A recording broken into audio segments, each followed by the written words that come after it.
everyone, and welcome back to another episode of the Tetracast. This is RPG Site's weekly podcast where we get the site staff together to talk about our favorite genre of video games. I'm your host. My name is Brian Vitale. Joining me, I've got Josh Torres, Howdy. Adam Vitale, Hello. James Galizio. Hey, folks. Oh, there he is. Chapman Wu. How's it going? And joining us for the first time on the podcast, we have Paul Shkreli. Hey, everyone. So Paul is a longtime contributor to RPG Site. He's done several reviews and some news and other features for us. But this is your first time on the Tetracast, so welcome to the podcast, Paul. Thank you. Thank you very much. So for this week's podcast, our first game, our main topic for this week is going to be the recently released remastered collection of Lunar Remastered Collection, just released a day ago at the time of recording. Paul wrote the review for us and has that up on the site at rpgsite.net. So we decided to give him a phone call, get him on the podcast to talk about Lunar this week. And then also, I do know that Chow will also be contributing heavily to this discussion because you have previously played Lunar. You've played the remaster. You put up some guide features for the remaster on the site. So it'll be back and forth between you and Paul at the very least. Lunar is a blind spot for me because I do not really know much about it. I do not really know the premise. All I know is that it's like, oh, it's one of those 90s RPGs, right? I think. I don't remember. Before we go on, has anyone else played the original Lunar Silver Sword story? Or I say original, I gotta be careful with my language here. Let me just jump in and also say I have not played Lunar. I know there's like a Sega CD version. I know there's like a PlayStation 1 version. I know there's like a PSP version for the first game. I played Grandia, which I understand is like the follow-up. So that's kind of like when I get around to playing this remaster, that'll be like my point of context. Is like, okay, this is the precursor to Grandia from Game Arts. But no, I have not played these. This is also a blind spot for me. For me, PlayStation personally, 1 version of one of them. I don't remember which, but my only really outstanding memory of these Lunar games is like it has like really sick anime looking cutscenes on the PlayStation 1, and that was sort of like a novel feature in the West at the time when they released. you guys are missing out. I treat these as the OG Trails games, okay? Okay, the OG Okay, Trails games. Okay, so what makes the Lunar game so very special is the story, really, because when the game first came out, there wasn't much RPGs like that, where the NPCs got lots of things interesting to talk about. And I can even tell you, okay, does this sound familiar? Okay, some legendary hero brings a kid into the household, and then they grew up together, and they go on an adventure. Does this sound something familiar to you? They're saying Falcom ripped off Lunar. Probably did. Okay. But we'll get Okay. the microphone over to Paul to start out, because Paul, like I teed up, you did write up the review for the remastered collection. So just kind of tell us about your time with Lunar, either the original, the remastered, what you've played previously. I'll just kind of let you do whatever you feel is most, at the top of your head about what you want to talk about. Yeah, thanks so much. I love hearing Chow talk about it too, because I feel like we are both the resident Lunar like gearheads. I never played the Sega CD versions initially. I played the PlayStation versions, and for me, it was like I'm like 12, 13 years old. I'm like a budding. I'm definitely into RPGs, JRPGs, and like just a little bit, like maybe a toe into anime at the time. So as I start my Sailor Moon collection here in my basement. The games were just great because they were just classic turn-based RPGs, especially the PlayStation 1 versions of these games. Just gorgeous cutscenes. The box, I've got 2 copies of Lunar 2, and I've got one of the Lunar 1. And just like they were collector's editions back when collector's editions were just full of just amazing stuff. You have like a leather-bound book with like a manual and a guide for the beginning portions, soundtracks, just kit and caboodle. And then the cutscenes, like you had mentioned, Josh, they were just so gorgeously detailed and animated. People really loved them, and it's so I was so happy to hear about the remasters coming, because for years people have been like, "Oh, I want to play it. I want to play it." I'm not a huge fan of Silver Star Harmony, which is the PlayStation portable remake of Lunar, Silver Star, and Silver Star Story Complete. I just don't like the graphic changes, the music changes, things like that. I feel like the game's too slow, in my opinion. Like, if you ever played the PSP version, it's like, okay, these animations take forever. It's like, okay, I'm doing sword dance. Ooh, then you see like this animation shift, and it just takes like 10 seconds, and it just feels way too long, right? And I don't like the sprites or anything. So I have that game, but I'm just not a big fan of it. So I'm a huge Lunar, Silver Star Story Complete, and Eternal Blue Complete enthusiast because it's really something to see that these games came out for the Sega CD, and as soon as they were done issuing the second one, they were like, we got to go back and remake the first one to take advantage of the new generation of consoles. And so to see what this team is able to do, and this is kind of what I allude to in my review, it's so awesome to see because we don't need a remake. The team who made this game already remade it once, and they did a really great job remaking it. And just this few tweaks that they give us, namely the high speed battle options. That's what makes the game great. And like, yes, I mean, people will detract the first Lunar because it's really like wash, rinse, and repeat for battles and strategy for boss fights. There's only one strategy for Lunar 1. Yeah. It's like, okay, buff and sword dance are way for... And Chow, it's funny because I was looking at Nash's spell list, and it's like there's only 3 spells maybe of his that I've ever used in the game in any of my playthroughs. I'll tell you, if you played the Sega CD version, Alex is not a sword god, okay? He's a magic god in the original Sega CD version. Like, okay, so if you ever played the Sega CD version, the story changes a lot. They basically rewrote half the story around like the midway through point. And I understand why they rewrote the story, because in the original game, basically you go on an adventure with your friends, and Luna, when you go into the boats to try to go to the big city, Luna basically just leaves you, and you never see her again in the Sega CD version, right? And from the PlayStation version, they just rewrote the entire story for the next half. And I'm still kind of in debate. I don't know which version I prefer more. I think in my head, I think I prefer the Sega CD version more, because the story is a lot darker there.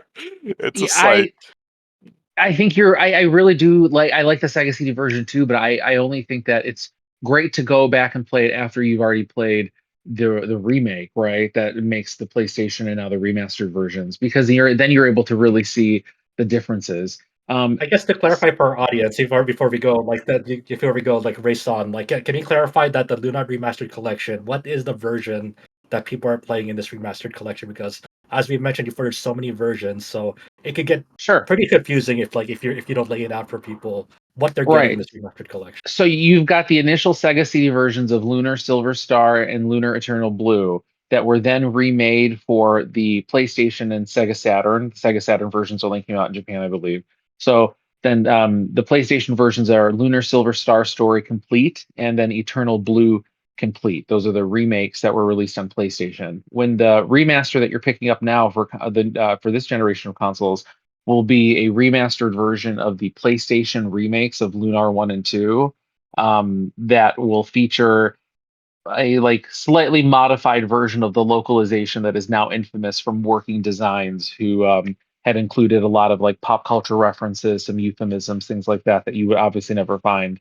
And then I'm obviously missing some of them. I mean, the voice acting in the original is just, it's too nostalgia for me. I miss the original Galleon voice. I love him too much. He's just too good. But they replace him. They replace he's almost it's a Zhongli from Genshin Impact. A lot of the new cast, if you play this, it's like the Genshin Impact cast, or the current popular anime voice actors, the Persona 3 Reload cast kind of thing. Right? Precisely. So the original Sega CD and PlayStation 1 versions. I'm dating myself. I'm almost 40, but Ashley Parker Angel, who is a singer from O-Town, a very 1999 2000 manufactured boy band. He's the voice of Alex, which is one of those things that's just kind of is funny to laugh at now. So yeah, they replaced them, but honestly, I don't really have that much of an affinity towards the voice cast, because when I heard this voice cast that they used for the remastered collection, I mean, I think they did an excellent job. So the voice cast for the remastered collection is new in both languages? Yeah.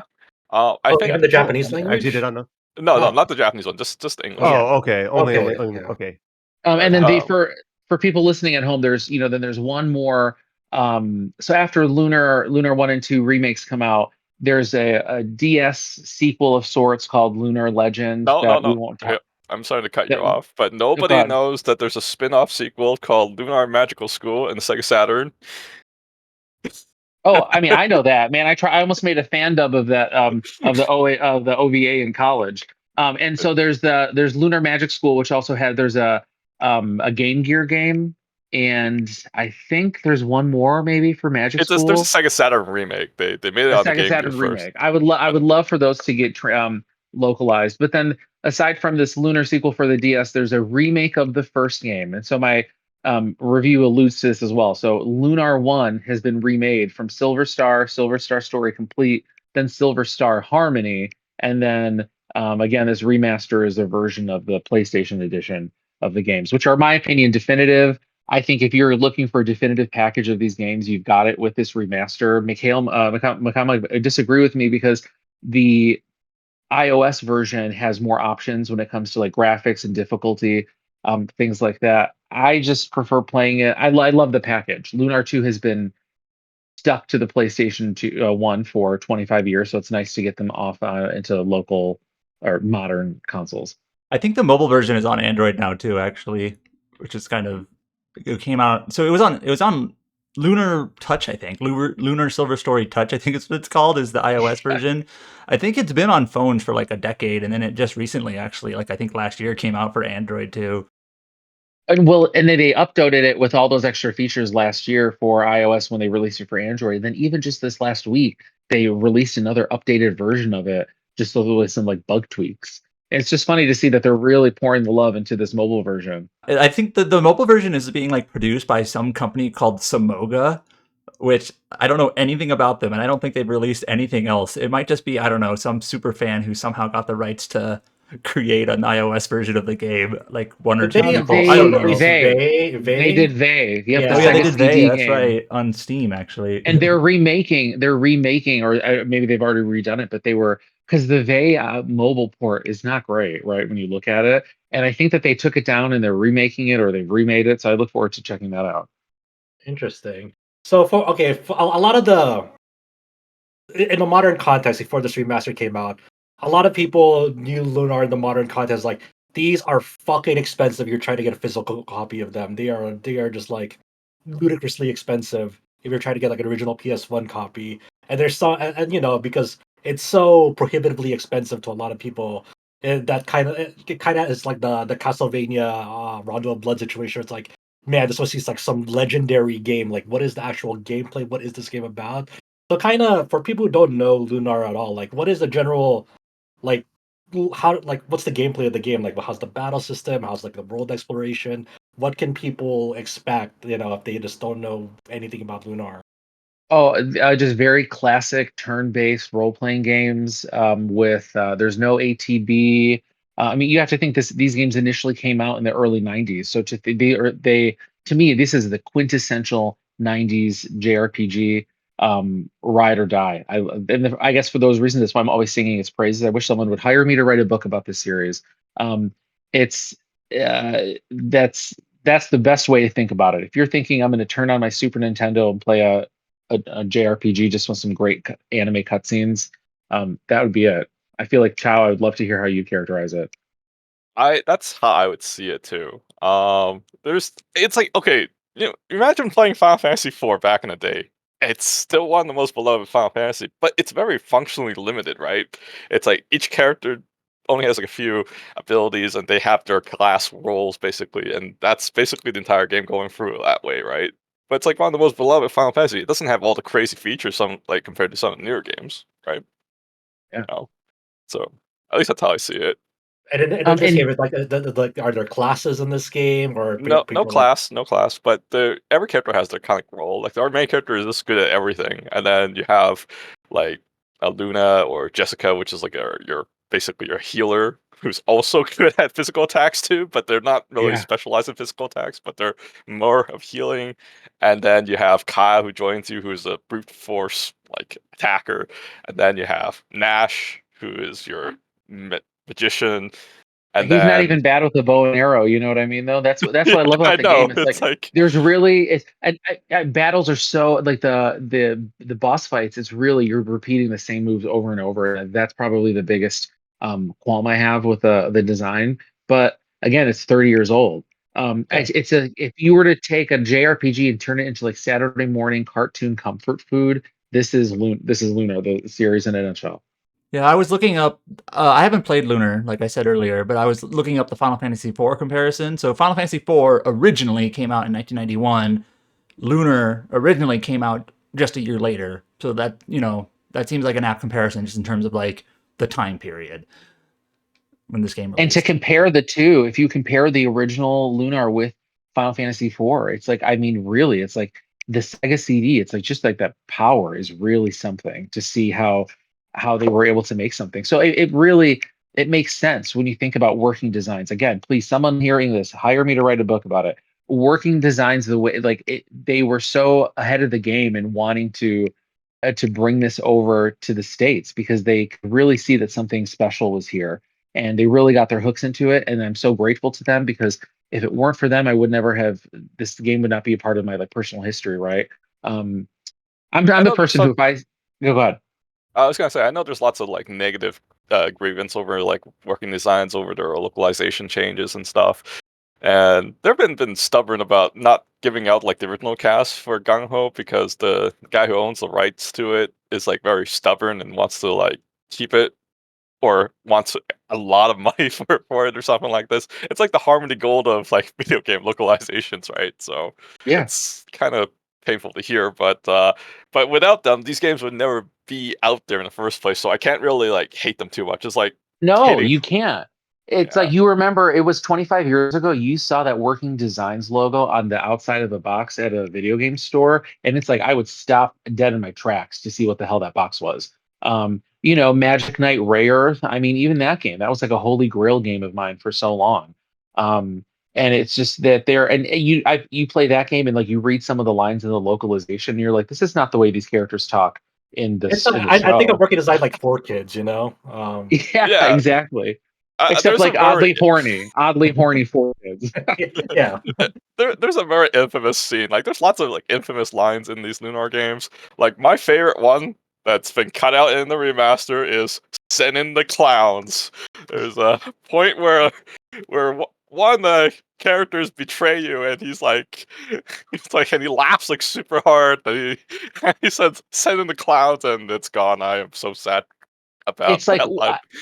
is there a Bill Clinton joke that was in Lunar 2 that I because No, I could have the Bill sworn there was Clinton one I joke is couldn't in the find. Sega CD version. Okay, all right. So you won't find the Bill Clinton joke. But I There's a also feel Reagan like one this though. I video know that. started the Dragon Ball Z meme.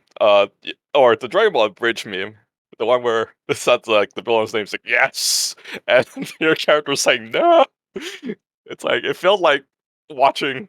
I feel like they inspired some of these lines or something like that. It felt really meme when you see Yeah, So it. in the remaster, is it still kind of this very loose, for kids-esque translation? Like I heard we've described It's it as like basically the tweaks, working. It's but basically the working design translation, but the stuff that are seem like problematic in today's times are gone.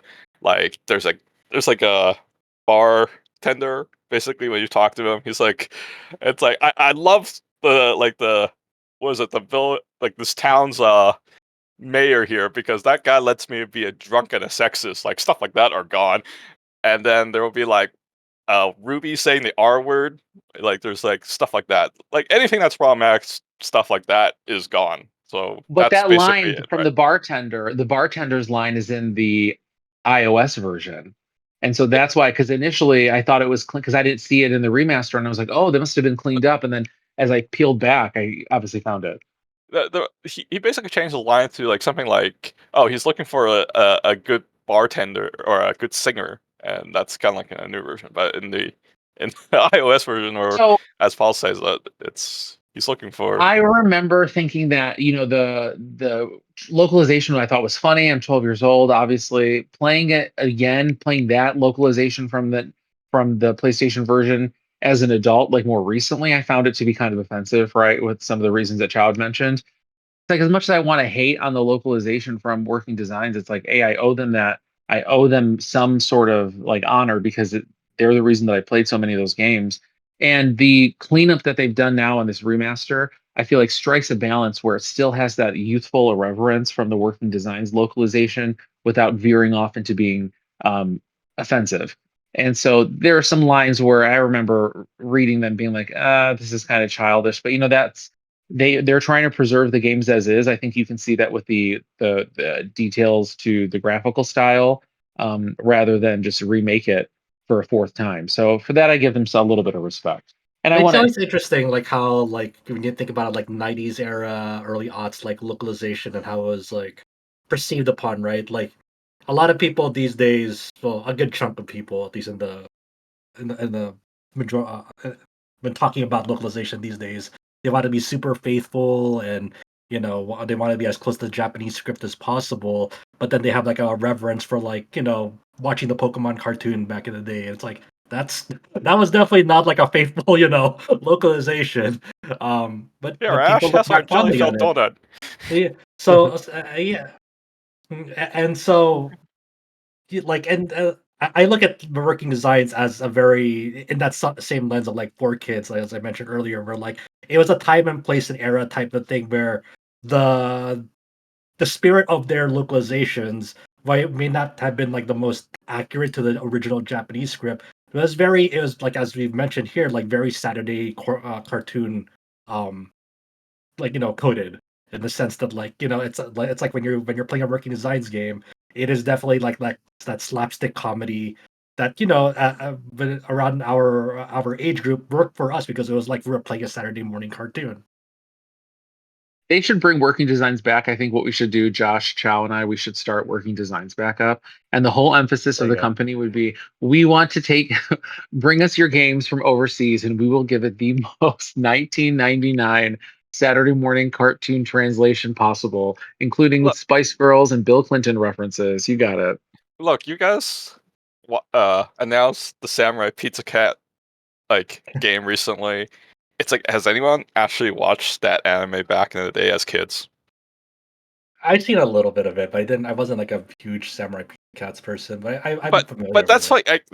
that's Yeah. how I feel about working design. That Mhm. that entire English script is like a parody of the Japanese one. But then as you grew older, it's like, I want to find out how was the Japanese one. I hear it's more faithful, and you watch it, and it's like boring because it's like so straight laced, and you're like, you know, it's like now you're thinking about it, it's like maybe I do prefer the parody instead, Oh, but right? that's the interesting thing, right? 'Cause one of the most interesting ideas I've heard recently comes from Alexander O. Smith when he did a podcast with the Resident Arc YouTube channel.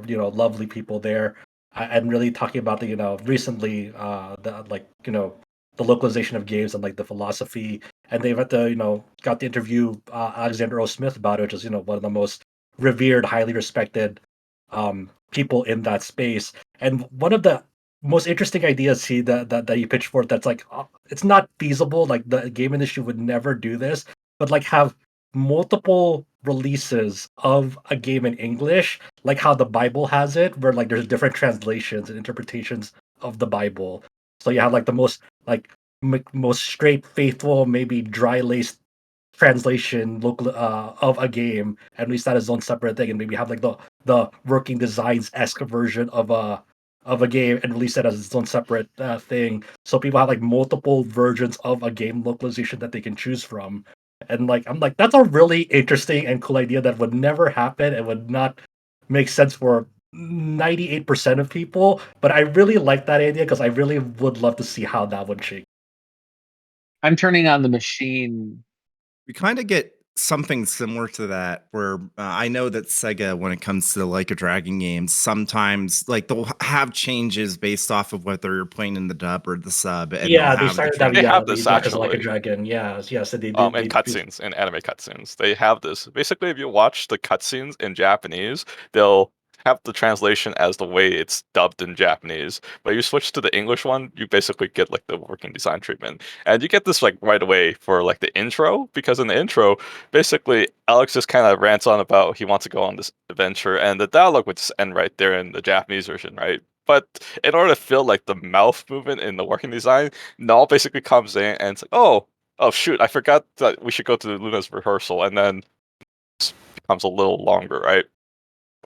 But Mm-hmm. the translation subtitles would match whatever is going on in the scene. And okay, this is not a huge spoiler, but there's this boat song. Basically, when Luna goes like on this boat, she'll start singing the song, and in the English version, the lyrics is basically her don't know if she made the right choice or not, and then the Japanese version is more like she doesn't know if she loves Alex or not.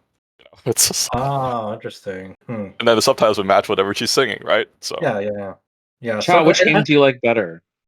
I like Lunar Silver Star more than Eternal Blue. Eternal Blue I is do like a too. more epic game in every scale. It has better characters, it has everything. But the reason why I like Lunar Silver Star more than Eternal Blue is I feel the cast in Eternal Blue has no chemistry, and the cast in Silver Star has way too much chemistry. If you get what I'm saying. Oh yeah. Mm-hmm.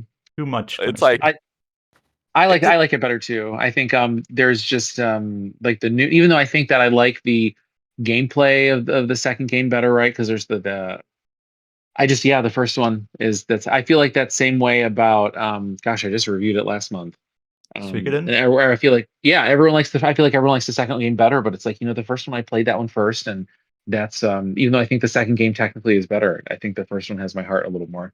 yeah, like the second game is like way more epic in scale and like everything. The music is like god tier. It's like everything is like so good about it, right? But like even the character has like darker and richer like backstories. But the first game, they just have like so much chemistry. It's like you're going to like a movie theaters with your friends, and they all invited their lovers together, and they're constantly bickering, and and then your friends will like bicker each other, and then it just becomes like hilarious argument. You're just kind of sitting there and like, damn. And that's like what friends do, right? But like the cast in 2 doesn't do that, right? That's why I like the first one more, right? How are the 2 games connected are they completely different like Final Fantasy? Are they loosely connected? Are they straight sequels? Just They're I have no direct idea. sequels. The second game takes Direct place sequels, 1,000 okay. years later, so you kind of see the Oh, effects so where direct, but extend okay, like, direct in 1,000 years to me is like, I can kinda see how that is. Okay. Yeah, and to answer anything like in further details, probably like a spoiler. So it's like I would just Yeah, fair find enough. out how they're connected and enjoy it. But I kind of view them as like to be just like loosely connected. So let's talk Mhm. about the state of the remastered collection. We mentioned that there's a high speed mode now. How's the general like performance? What versions you guys played, and any more like worthwhile improvements or enhancements that they added I that pl- you think is I worth played mentioning? the PlayStation 4 version, I think, on the PS5, and it ran like a dream for both games. They have there's like one odd little like blurring filter that you can toggle off, which I did toggle off. And aside from when I first started it, I thought, okay, there isn't really a lot of improvements graphically, but then you realize that that's kind of what they're going for, right? Mhm. Um, it was weird to me that they even included the classic mode because the remastered versions is still really faithful with background graphics, the sprites, What is everything the like classic that. mode?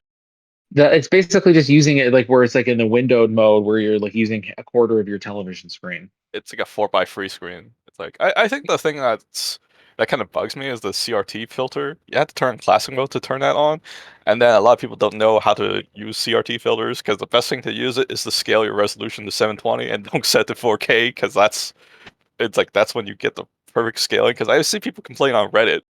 It's like so. You're Hmm. talking about me because I wouldn't have no idea how to do it. I just popped it in my PS5 and remastered mode and just marveled how it looked exactly like this is gonna sound so strange. Chow, you might agree with me. I want the font on the bottom of the screen in combat, which has the characters' names and their health. I want it to look like it did on the PlayStation version, and it does here, or at least enough to where like the nostalgia receptors are firing off. That I was like, okay, here I am. I'm sold. And even like the background, the environments, the battle backgrounds, they look stretched out and they look a little pixelated. I prefer that because it's what was there in the first game rather than in other remasters where they swap it out with like some RPG Maker looking stuff.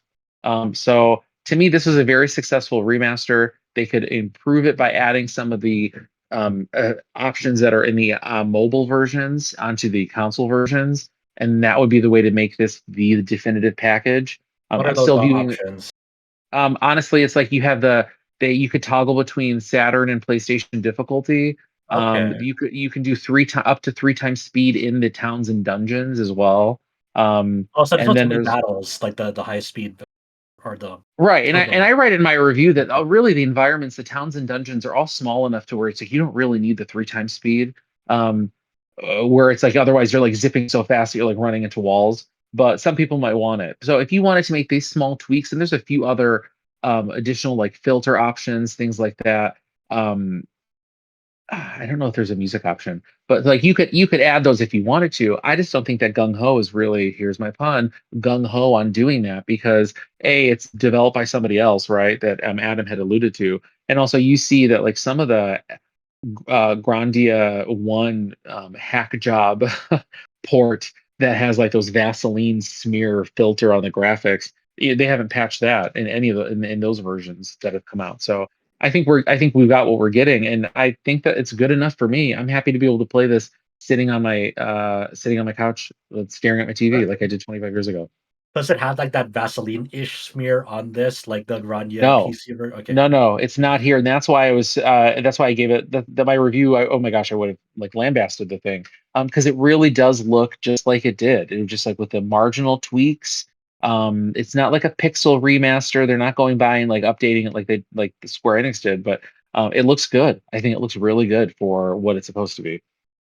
Would you say that like you think that it's priced a little bit too high right now, or do you think it's like it's Is it $50? $50? It's $50. You know what? It's $50 for two role playing games that if you wanted to go buy the physical copy of, you'd be spending 250.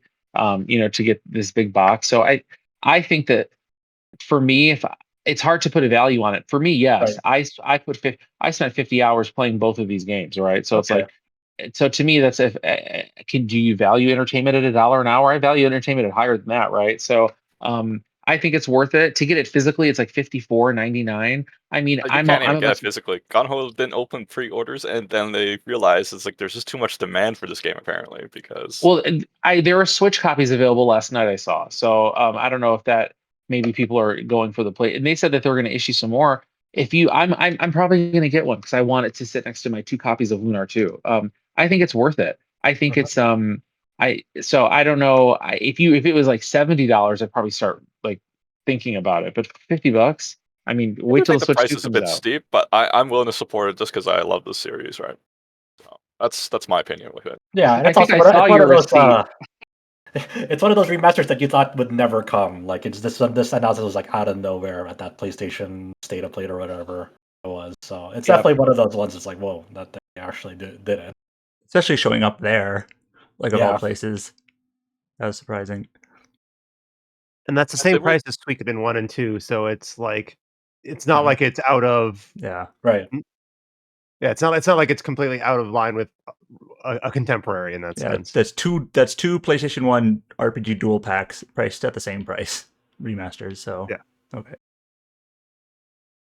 I also do want to mention this game does not autosave. I'm not sure it's been mentioned, but if you ever die, you're gonna lose all those hours of progress if you forgot to save, or you're like an idiot like me who chose to play through Lunar Eternal Blue like 5 hours and did not save. You can save. You can save anywhere, which I know that in I Lunar know. 2 you weren't Can't able to manually because that. save. Yeah, but that was like working designs too. Like infamously added like a cost of saving in Lunar 2 because they wanted it to like I don't know. They wisely got rid of it here.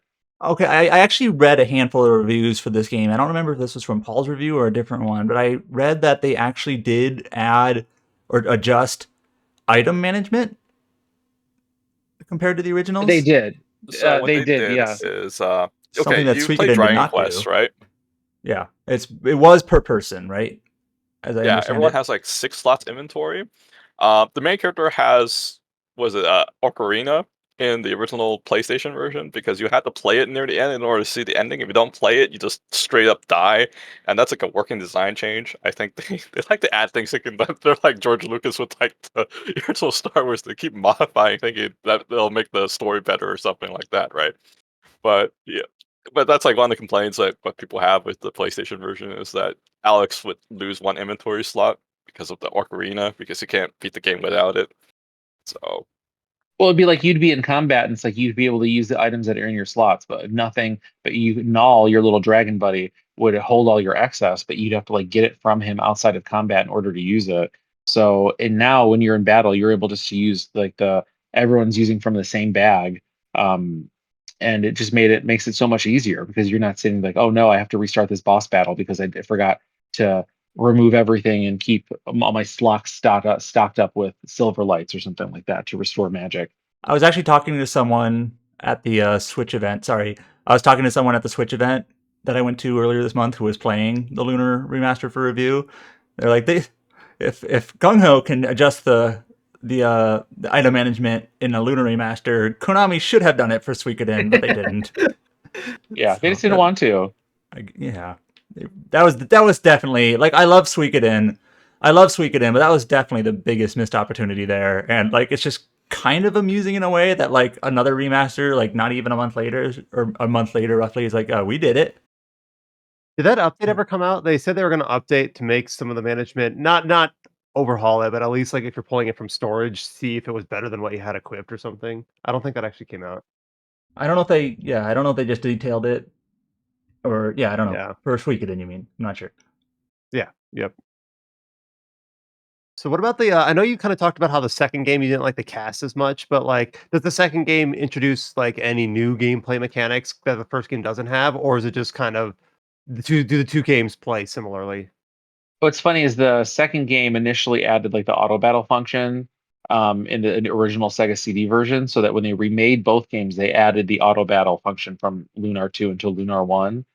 So that they kind of like patch it in. But I think that's basically it for to answer your question. 2 is a lot more difficult game. In fact, there's a huge difficulty spike. If you played it as like me when I'm 12 years old, I thought the second game was very hard. Technically, Oh, I right? thought the first game was hard when I was 12. It's like, that the jellyfish boss that you fight on the ship in the very like opening hours. That was like my very first rage quit as like a 12-year-old. And here I am sailing through it now as an adult. Like, what the hell? No, I thought the second game was insane with difficulty, and the last boss in 2 is especially hard. Right? You're literally like this last boss will just come in and just boom, you're dead, and you're like, what the fuck did I do? Like, but basically the second game they added a lot of gameplay mechanics. So basically you can equip these quests, and when you equip it, you get like these extra abilities. So your character may be locked onto these skills, but with these quests, they could use like certain skills, like the White Dragon protection You equip a quest?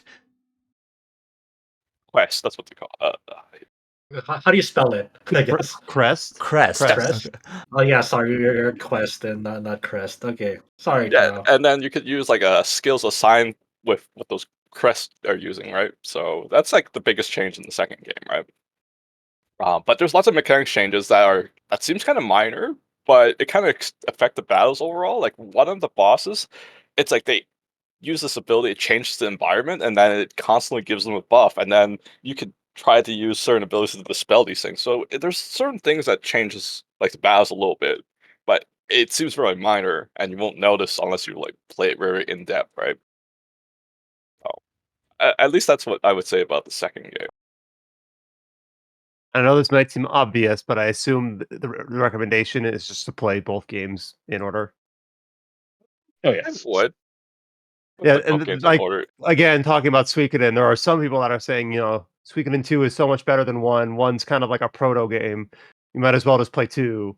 Though I am very glad I did play Those both to people kind are of wrong. see. Those people are wrong, by Yeah, the way. no, I'm with you. I'm with you.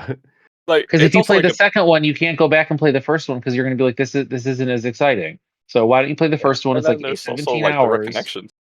Like there's Yeah. direct connections. Like there's like characters from the Yeah. original showing up later, and you're like, oh, what's he doing here? Or they'll like reveal like a certain plot twist early, and then you're like, oh, it's like yeah, you should just Mhm. play them in order. You didn't look at my guides, okay? The comments don't leave a single comment for Lunar 2, but there's like 10 comments on Lunar 1 because of course people are gonna play the first one first, right? Yeah. You should play first. Come on. That is a good shout out, Chow. You did obviously Paul wrote the review for us, but then you did kind of do some walkthroughs for Lunar 1 and 2. And I know when I get these games installed, I'm definitely going to be, taking advantage of those. I took advantage of Adam's Suikoden guides. I'm going to take advantage of your Saga guide versus Saga Frontier 2, that is, and then also these 2 Lunar remasters. So Oh, I'm but excited to dive into this because it's kind of been a I blind have a spot, like I said. complaint Go ahead, though. Paul. I have a complaint about these guides though, and it's that they're coming out after my review for the game is coming out. Like, how am I able to use your review, Chow? I already played them. Play it So again. talk to me.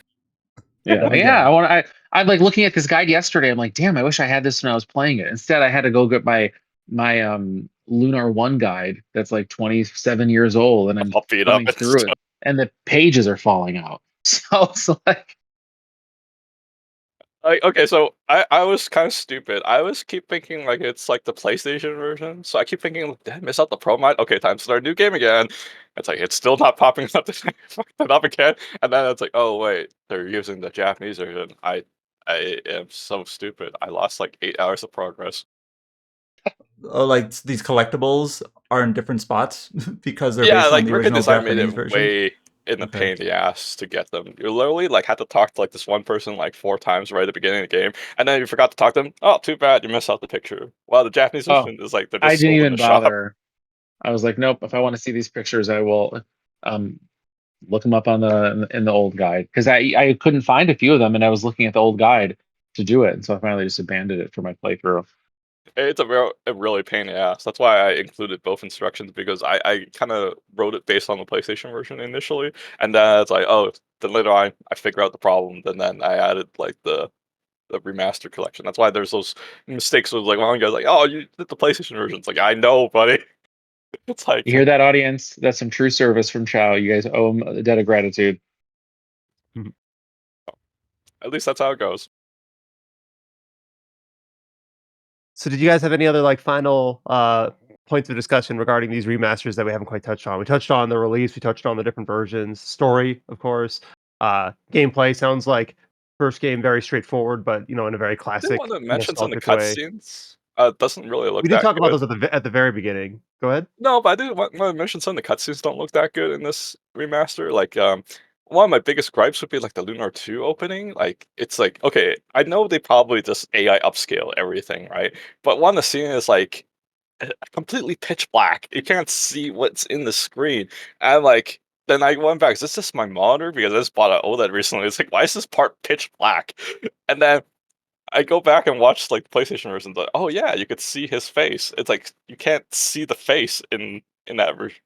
It's like I don't know. It's like some of the upscales just didn't fully did it right in my opinion. So at least that's one of my gripes. But one thing for sure is I do love the Lunar 2 opening. The music that goes along with it is great. Even though it's just some naked girl walking in this crystal palace, right? And also But pretty yeah, good. I was like, that's peak right there. That's the best thing ever. my final thought is just play these games. If you're like an RPG, JRPG nerd, like, why aren't you gonna think about it? Like, these are classic games. They're freely available to you now. Just check them out and see what all the hubbub is about, and and let us know if you didn't like them. So yep, we got Paul's Lunar Remastered Collection review up on the site, rpgsite.net. We didn't mention it, but Mikhail did do a comparison. I have not seen this myself yet, but it's the PC port versus Steam Deck and mobile. So you talked a little bit about the mobile differences in terms of like features that weren't brought into the remaster. I guess which one of those are you talking about? It's just some quality of life, like about the 3 times speed. I touched on it a bit ago. Oh, Where okay, now those you things. in yeah, so like it's just some like graphical filters, some options for the speed, and then I don't think that there's a music option, but there's a wider breadth of graphical choices in the iOS option, oddly, than the remaster for Lunar 1. So it looks like me looking through Mikhail's feature. The one concern is that if you play not at 60 hertz, like if you're playing on an OLED, Steam Deck OLED, that's at 90 hertz. There's some scrolling issues. Um, but if you play it, if you lock the refresh rate to 60, it seems like it's fine. Yeah, I But would say otherwise, it that's works a out of the box. common enough. I'd say that's a common enough issue that if you're playing something on OLED and it's not something that you think can run at 60 FPS. I mean, that you don't think can run at over 60 FPS, just like cap the refresh rate of the screen at 60 when you're playing a game that's going to run at 60. Because like the frame pacing is always going to be at least a little bit off because it's not going to be an even distribution. So like the only other reason I would leave the screen at like 90 hertz is if you're going for like 45 FPS, because then that's like even. But yeah. Meanwhile, Like my I eyes mentioned, we crossed do. listening to all of that. So Yeah. I like, yeah. But I read that in Mikhail's review, and I just like was like, okay, for those who need to know, there you have it. Mhm.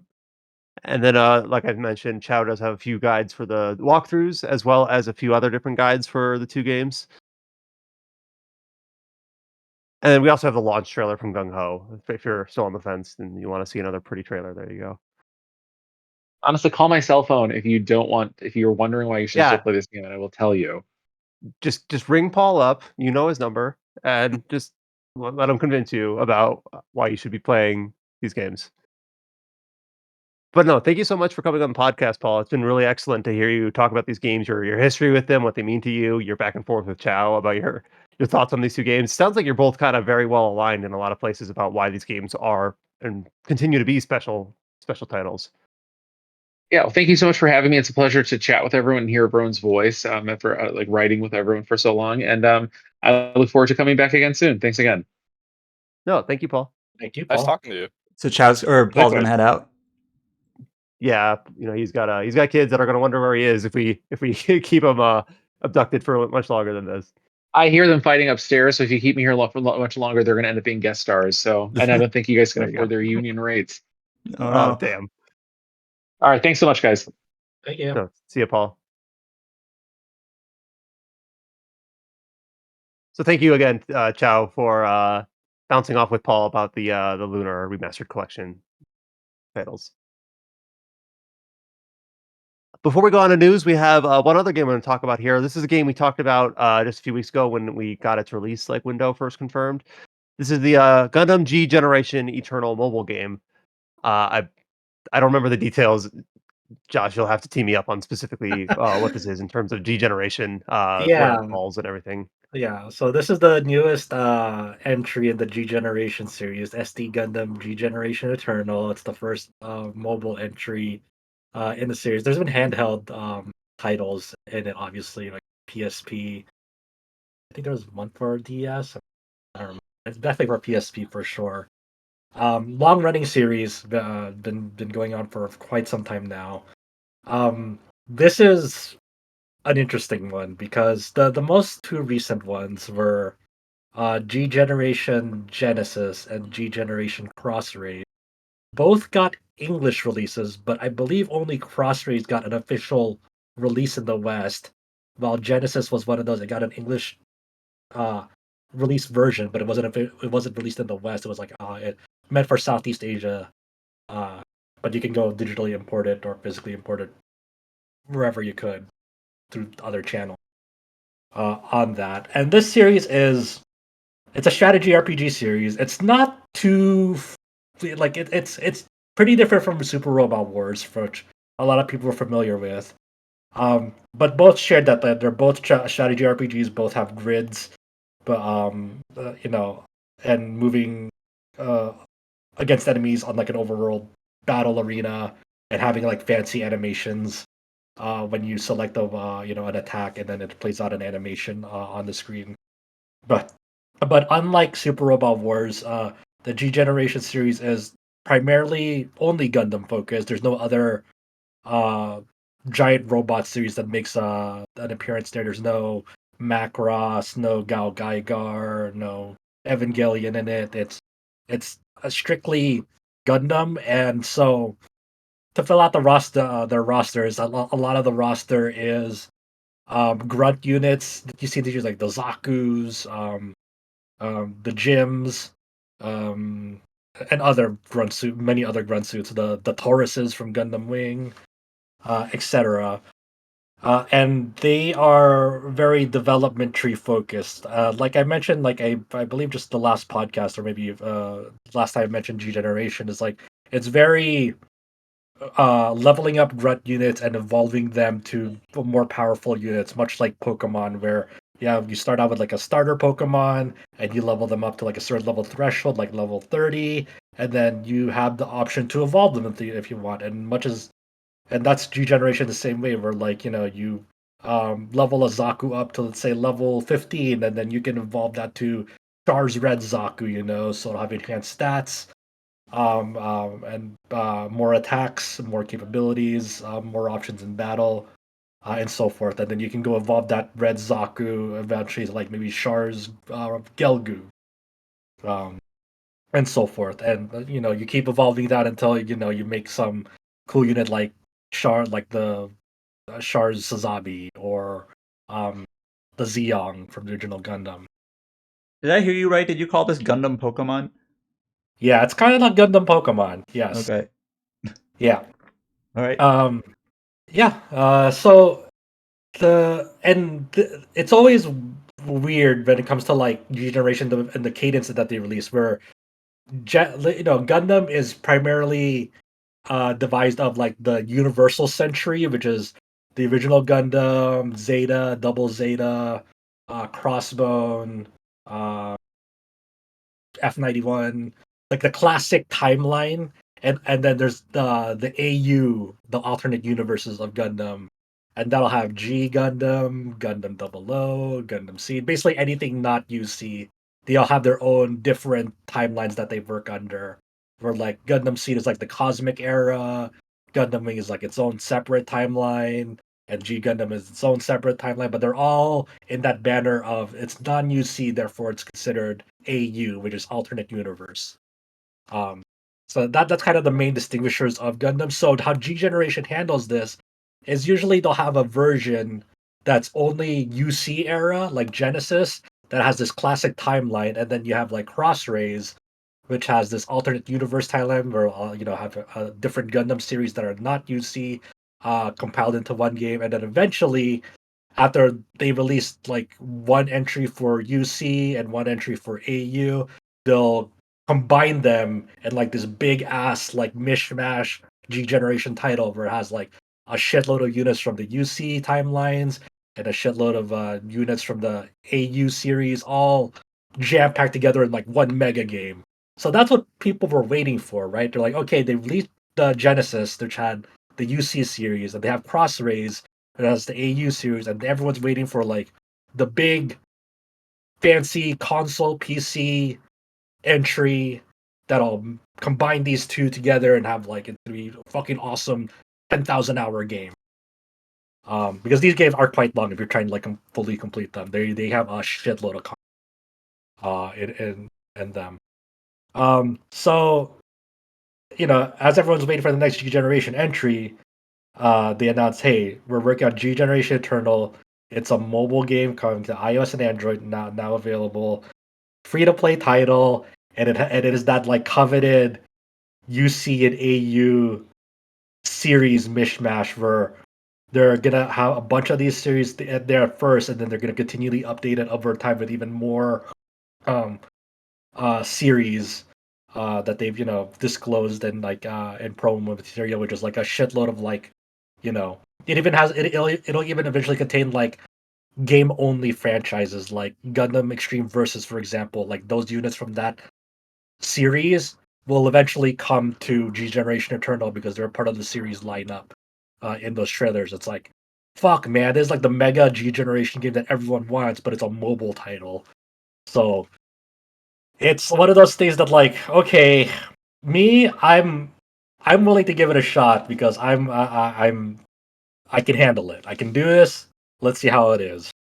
And it's also pulling at my heartstrings already because one of the series that's making its series debut for the first time in the G Generation series is, I believe it's pronounced Ecole du Ciel. It's like a Gundam comic book, right? Yeah, Manga. like it's the manga. Yeah, it's a really really awesome like Gundam like side series. That's like, but it's like hardly ever shown like in any Gundam like related property ever. Damn, It's like I'm it's very almost much on the interested to background. check this out now because it has that. Yeah, exactly. It's like because like, the main protagonist is awesome, Asuna, and she has like one of the coolest units in the series with the Lesigned or Signed. I'm not exactly sure. I'm not French. I'm sorry. I don't know how to pronounce these things. But so I'm like, fuck. Okay, and the game itself is really interesting where you can almost play this like as a single player game almost free of the gacha. I'm not gonna say you can do it completely, but when you first boot up the game and you go through the tutorials, they'll give you a bunch of free gems to roll at the front because it's at its pre-registration campaign. Plus these landmark like 1 million downloads. Here's another free 10 roll for you. So the game gives you just a bunch of gems at the time of we're talking about, when it barely come out. They gave you like 12,000 up front, and like it's 3,000 per roll. Plus there's other like things in the game that are outside of like those free rolls. Like for example, outside of like those free gems to roll with, you have like this unlimited reroll banner where you can keep on rerolling the banner if you don't like the results, but you always it'll always have like one UR, which is the step above SSR in this game, UR unit. So you can keep on rerolling that same banner until you get the desired like UR unit that you want. And you have like some free tickets that they give out as well. So, and it's really really easy to re-roll an account in this game. And for people who don't know, re-rolling basically is when you download a title that has a gotcha like banner system to it. If you don't like what you get, you would basically make a new account, whether the game allows you to like just delete it or delete your data in the game, or just delete the game upfront and re-download it. Just a mechanism in the game for you to delete your account and start a new account, and then try again and roll for the things that you want. So in this game, they make it very easy where after you do a tutorial once with the first account that you make, you can go delete the data of that account, and then when you start up the game again without having to do any new downloads, it gives you the option to skip to the tutorial, so you can basically go try again and roll all the resources that they give you for free within like 2 to 3 minutes. And that's a pretty luxurious thing in the gacha game space, where not every developer makes it this easy or that fast to re-roll their games. Where some people want like that really powerful start, and a lot of people are just like, I'll just go with what I get. Who cares? While some people are like, I really want something, I want to get it, or I really want like a powerful account off the bat. So this game makes re-rolling very easy. It fired off very bad neurons in my brain where I'm willing to go through it, and I did. That was great. So and like so I got like an Exia, a Sazabi, Lasing from the Ecole de Seal, and the warship from the Gundam 00. I forgot what it was called. The Ptolemy, I think. Um and the the game is really weird, where it's like there's actually like a game that totally separates itself from its gotcha systems in here. So it like the game is very, it's not an open world game or anything. It's very stage based, node based. You go into a stage, and like the main story stages are like, at first you go through the original story of the first Gundam series, and the story sections are very very basic, where it's like screenshots of the anime with a synopsis over it. Who fucking cares, honestly? It's like a very abridged telling what happened version of the series in screenshots. It's like, remember Dragon Quest Dai, that console game? It's like that, but you don't care at all. um, which is at least this game is like, the gameplay is more fun than that game, but it was the most apt comparison that sprung into my mind. And you have two squads. When you're going through these stages, one squad is a free squad where any unit that you have, you can deploy them with any pilot freely. Up and like squads are made up of up to 5 units and 5 pilots and 1 warship. So go ballistic with the like whatever you want that squad to be made up of. Whether you rolled for the gacha or you developed it from the dev tree in the game, whatever you want, you can stick them in as long as it adheres to terrain. Because there are some units that can't be deployed into space stages. There are some units that can't be deployed into like amphibious stages or atmospheric stages because of the specs of that mobile suit, like the cannon specs. Like there's like some mobile suits, like let's say like the Freedom Gundam from Gundam Seed with the big ass meteor packs that it gets at the end of the series. Like that's like space only; it can't be brought to land. It's too heavy. So you can't deploy it in like those stages, but it can be deployed to a space stage. So as long as it adheres to the terrain that it can be deployed on, go free in that squad. Then there's another second squad that you fill up, and it has to be filled up with units and pilots that are part of that series that you're playing through. So like if you're going to like the first Gundam storyline, that squad, there's one squad that can only be filled up with units from that original Gundam series. So there can only be Zaku's, Jim's, the original Gundam, gun cannon, gun tank. You cannot have like, say, the Strike Gundam or the Zeta Gundam or the X Gundam X yet in that squad, because that squad could only be filled up with units from Mobile Suit Gundam, the original. If you want those other units, you have to put them in that free secondary squad. So it's kind of forcing you to also play tactically with one of the other squads. That like, sure, you may have gotten units that you rolled for that are part of the original Gundam series that be stuck in there, but then for other series storylines, like you're going through Zeta Gundam, you cannot use it for that squad. It's like series restricted in that squad. So like, let's say I didn't roll any mobile suits from the original Gundam. It's like, oh shit, what am I gonna fill up this? What am I gonna fill up the squad with? You get a few freebies like when you start the series, like a few Zaku's or Jims, but then it's up to you to go through the development diagram for that series and obtain resources, in-game resources like capital, um, and you can capture units in battle. There's a chance that you capture them when you defeat them. Instead of like being scrapped, they like join you as like units that you can just like freely deploy and are part of your squad. So it's up to you to figure out like, hey, if I don't have any units from the original Gundam, to go through that series development diagram and start uh, using in-game resources to basically do what I described as like, hey, go level up this mobile suit, evolve it to something more powerful, and then there might be branches on that development diagram that like lead to different mobile suits. Then it's up to you to decide, okay, how do I want what tree do I want to go down under, because uh, there might be a unit that you like more than the other, or because of terrain restraints, you might want to go for this mobile suit over the other because the other option doesn't allow you to deploy it on certain stages or certain terrains of a stage. So there is actually like planning involved in the game that is totally separate from the gacha aspect of it, which is cool and weird, and it also makes you wish that like, man, I wish this wasn't a mobile game.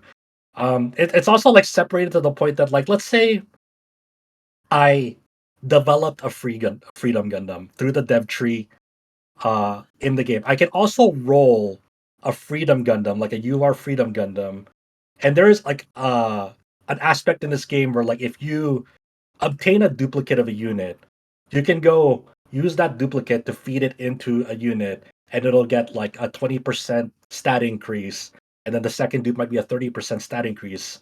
But you cannot do that in between units that you freely obtained and units that you rolled for. Those are hard separated. Let's say I rolled a Freedom Gundam and I developed a Freedom Gundam with in-game resources like that. These are two separate units. I cannot feed that Freedom Gundam that I developed into the one that I rolled. And the thing that separates them, like what makes them distinguishable as separate units, like utility wise, is that the one that I rolled for has some better stats, but also has access to an EX attack that the freely developed one does not. So it has like a fancy, awesome like EX Pay to attack win. that's yeah, it's kind of like Super Robot Wars Double D. That's where like they have that you rolled for that you got you're rolling for an awesome attack. So in this case, you rolled a unit that has like access to exclusive attack that it's free version that it does not. That doesn't mean that like the free version is useless though, because you might not want that out in the field to like soak damage or like be additional support, and you can like it's more easily upgradable stats wise because you can make dupes of that Freedom Gundam from the development tree and feed it into ones that you already develop, so you can continually upgrade stats instead of like trying to roll for dupes of the Freedom Gundam that you rolled for. I don't know if this makes sense or there's like ramblings of a madman. I get it. I like forgot for a second I that mean, I'm on a podcast. I can tell you the comparison that I was making in my head, even if it's not quite exactly the same. It's a little less tactical, but the way you described this to me, I haven't played the most recent one, but I'm thinking like the PS2, PS3 era of like the Lego games, where if you're playing through Lego Star Wars or Lego Lord of the Rings or whatever, and you're playing like the story mode, then you can only use characters that were present at the time. And that's kind of how it was yeah, similar yeah, to yeah. only having and how those games work, not to get too much of a tangent, is that there's like different classes of Legos, like Star Wars, there's astromech droids, there's bounty hunters, there's Jedi, whatever. But you can only have R2 in the original trilogy because there isn't another one until you unlock free play. Then you can unlock and use whatever astromech droid you got.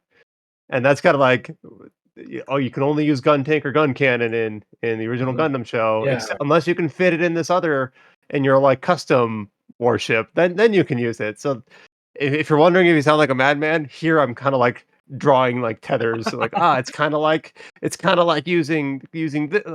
don't know, like Obi-Wan in the future trilogy of Star Wars and Lego Star Wars. Yeah, totally like that.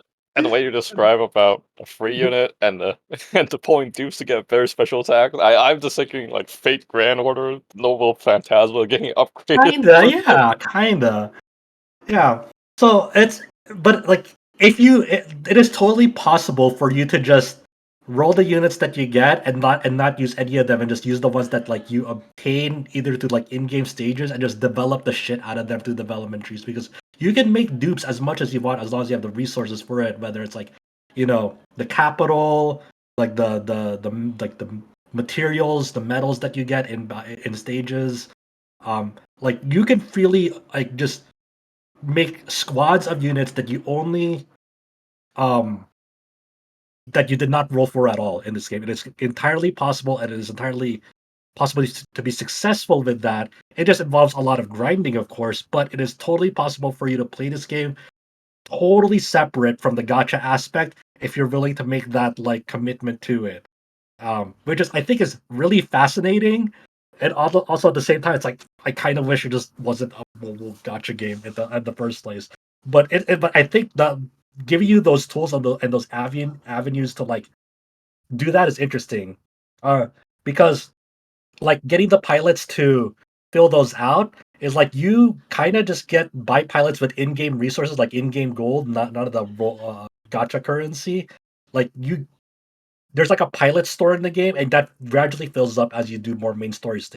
So let's say you completed this stage, like this beginning stages of Zeta. So you have like Roberto, civilian outfit Camille, and so forth available at the to buy with in-game gold, um, for you to put them into mobile suits.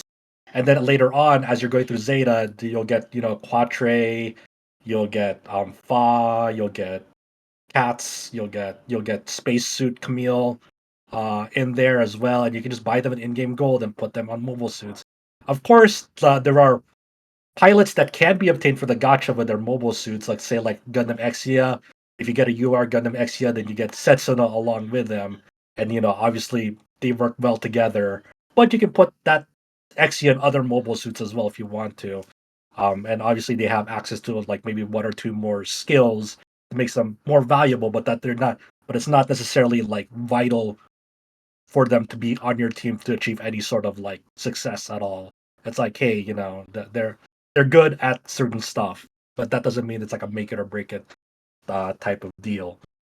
Um, and also there are like classes in this game. So it's like there's an attacker type unit, there's a support type unit, a defender type unit, and it's like kind of that almost holy trinity, where but defenders can actually like some of them have healing abilities, but some of the warships have healing abilities. You also have energy to manage with like your attacks, because all your attacks consume energy. Some warships restore energy. Some but also you get a little bit of energy back in between like rounds. And both supporters and defenders have like other mechanics going for them, not just purely DPS. Attackers are excel in DPS. Supporters can do support attacks, meaning that like if they're in range of like a nearby unit attacking, they can join in on the attack and do like increase like your DPS in the single action. Defenders, uh, if a nearby unit is attacked, they can tank the incoming attack for them. They have higher defense stats. And there are like some stages in this game that's like they're pretty involved. They're not just like miniature versions of like battles in home titles. Like some of the later stages in like say Gundam Seed, for example, there's quite a lot of units that you have to think about that like, hey, these are really tough battles that I have to think about tactically. I can't just turn on auto and turn off my brain. I have to think about like, hey, all these grunt units have a lot of HP and they hit hard. So both of the squads that I deploy are deployed in different parts of the map, and I have to think about what their team compositions are. How do I keep them alive, and how do I make them effective so they're able to rendezvous with each other and make a united push towards the objective. And that's kind of been like the most interesting part of me. It's like even though there's a mobile entry in the series, I'm still thinking about like what I have to do in battle. It's not like just like a stat check that I can just like easily go through. It's like, oh, I have to really think about like how I'm gonna play this because let's say there's a boss unit in the stage that does a lot of damage. There might be some turns that I have to move my support defender units up front and not attack so they can just like soak up damage on the next subsequent turn. And I have to make sure not to attack with certain characters because if they attack and they get counterattacked, they're gonna take a lot of damage and might possibly die.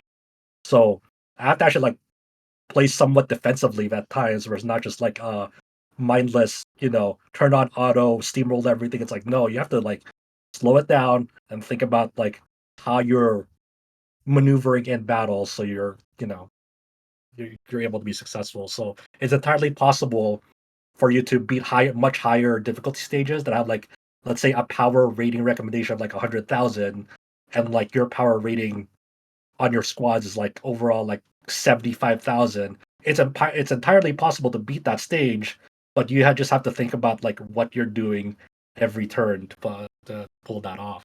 To me, that's like okay, they actually like there's actually an avenue to success here that like you can't just like swipe your card for and like roll 1,000 units. It's like no, you actually have to think about like your party makeup and strategy on this. It's not like something that spend money and win automatically. So I there's gonna be a lot of like upcoming support for this game as they add more series over time. Right now you start out with the original Gundam. After you're done with that, you Gundam Seed and Zeta Gundam, a new translation, which is the movie version, opens up. So it's kind of a distinct thing where the original TV Zeta Gundam series and Zeta Gundam, a new translation, are like they're two distinctly different things in the sense that like Zeta Gundam, a new translation, has a big change to the ending that the original Zeta Gundam does not. So I won't say what it is, but that's kind of interesting that like they used a new translation over the original Zeta Gundam. Then after that, you open up Double Zeta Gundam and Gundam Wing, and then from then on it branches out into like you can do G Gundam, a Witch from Mercury, or I think Gundam X, and then so on. And like there's already like a bunch of like handful of series included in this game. There's like a shitload of things to do. Like this game takes time to get through, but the series lineup at launch um, is pretty cool and varied. Um, and they're gonna add like other things over time. Like I think the first like event is like Gundam Seed Astray, um, which is cool. I'm interested to see how the events work in this game. They also one of the pre-registration rewards that they give out for free is that new unit from HYKE, the new Gundam series. You get that as a free unit as well, along with Machu, the new protagonist. Though they don't, she's unvoiced at the moment. I wonder if they're gonna add her voice in the game. Maybe just one of those late additions, promo material that they'll go back and like add her voice in. Um, and I think yeah, I mean they also have like the white Gundam from Quacks that was like that as part of like the original UC alternate storyline that like it's going for. Like they have that in the game as well. I've So, I only seen mean, the first episode, so I remember the the black Gundam and the red Gundam. That's all I got.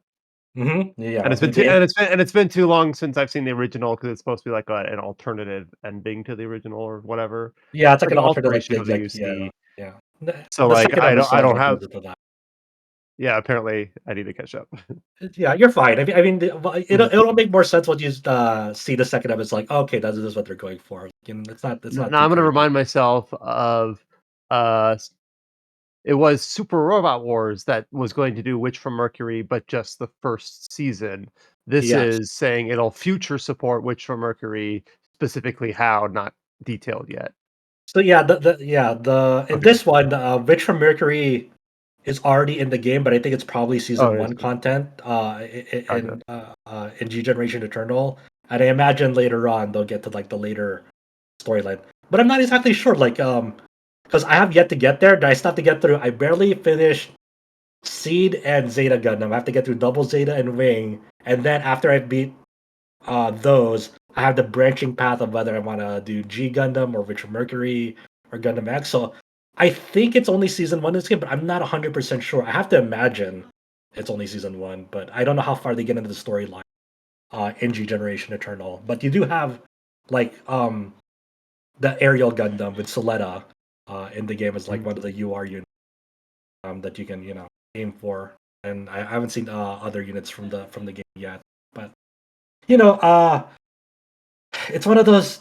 I think I would like this game more if at least had like a PC client version. I feel like that's been the case for like every mobile game. But even then, I kind of wish this was a console. This mega game will was a console version. But I get it why they went this route because in interviews of this game, they really want this to be like almost like the definitive Gundam encyclopedia, um, featuring just like everything Gundam in one package, and that's financially feasible if they have a successful mobile game that continually gets revenue instead of like the one-time transaction with its players that has limited scope.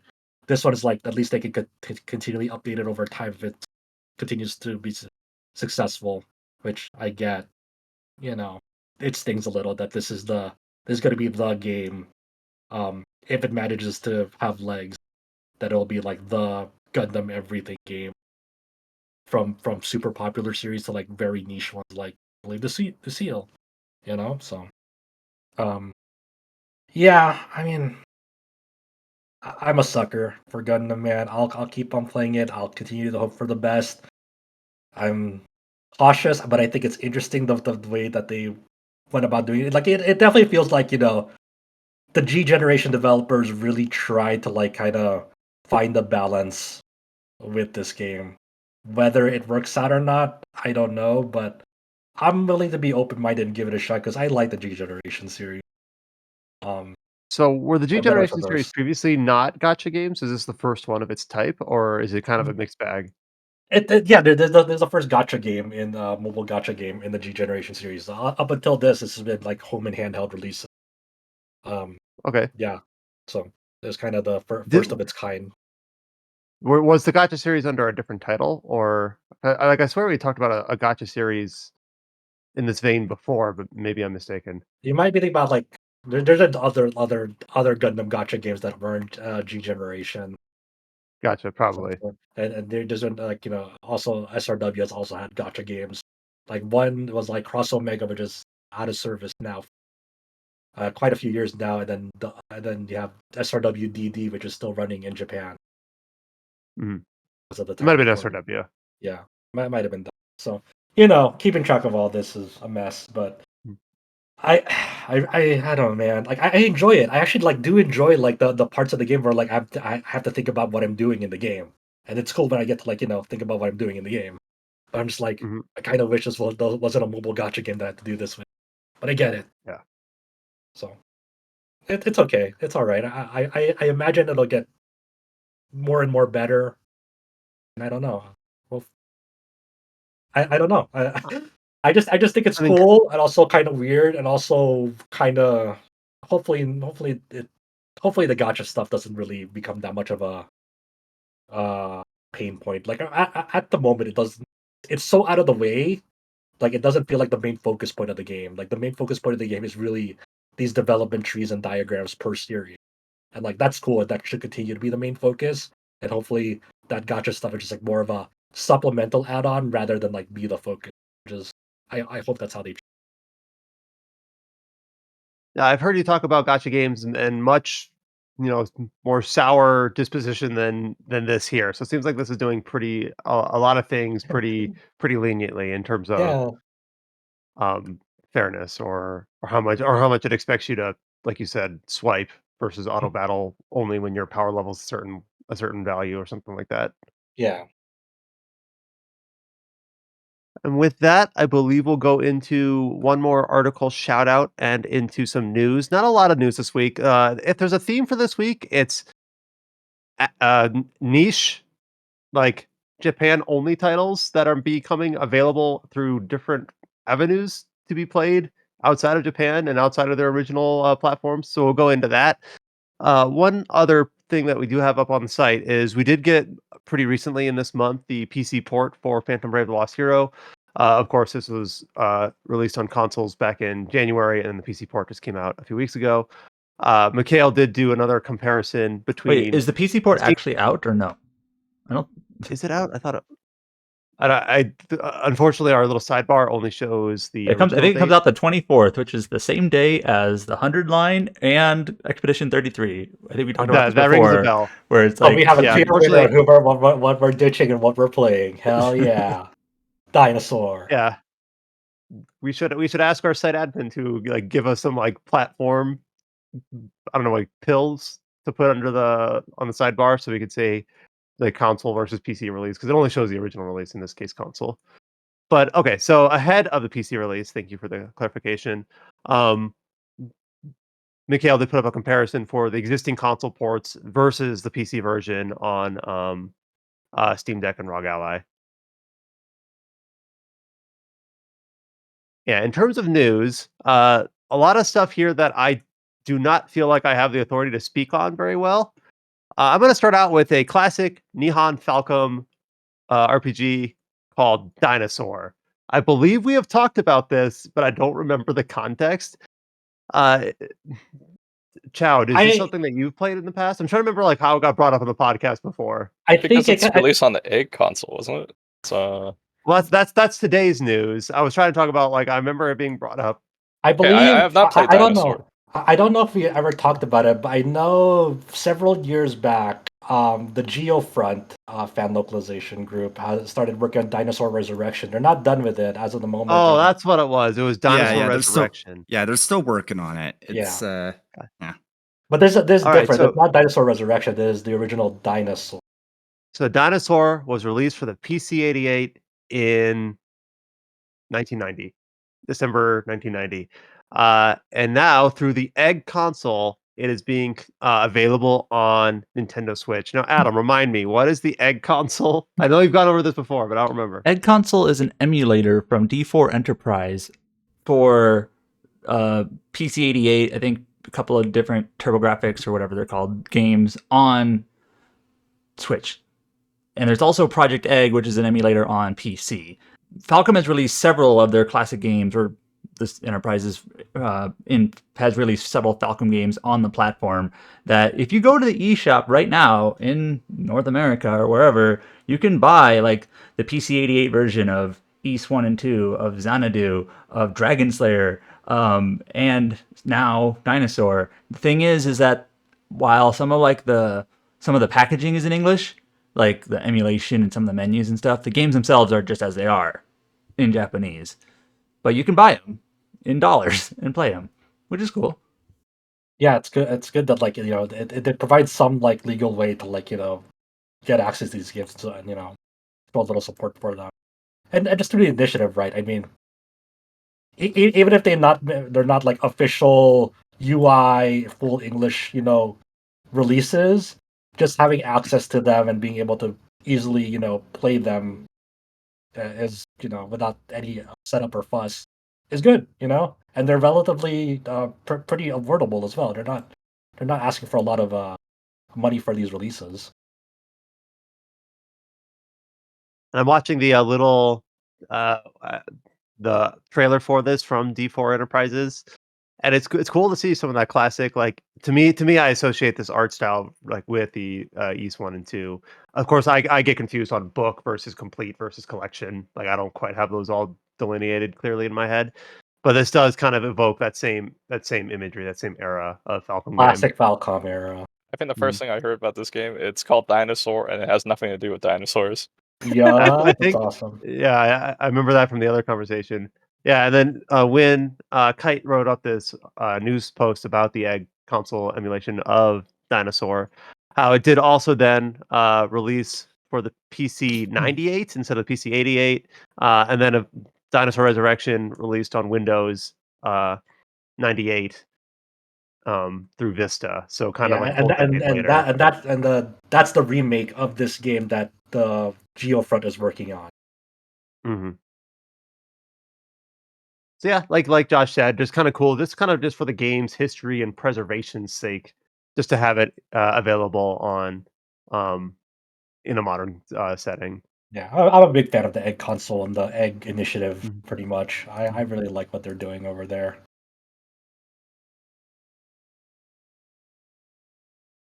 And then in a similar-ish vein, for like a niche limited availability title being made more available through emulation.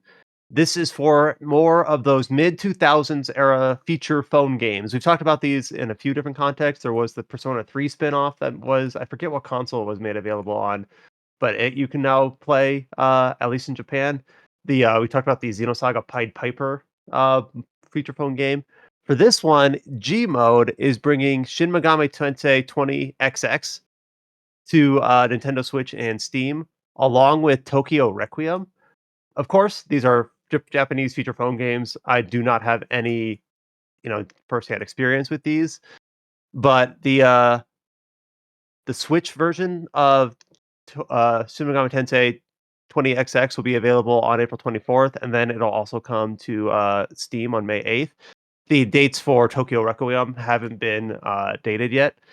And then Kite did provide a few more informations here. Some feature phone Armored Core games are similarly being made available. Armored Core Mobile Mission will be available on Steam on April 30th. And then it's already available on Nintendo Switch, if I'm interpreting his news post Yes, correctly. yeah. Mhm. And then Armored Core Mobile 2 is also being worked on for the same in the same vein.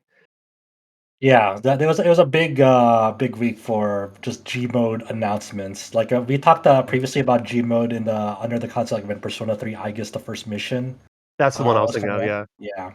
Yeah. And so as you mentioned, G mode is like an initiative like the Egg console where you're preserving like fairly old in this case like flip phone games that were exclusive to Japan, and now G mode has been partnering up with various publishers and developers in Japan to you know make these available on modern platforms that were just previously stuck on flip phones when they were more prevalent at the time.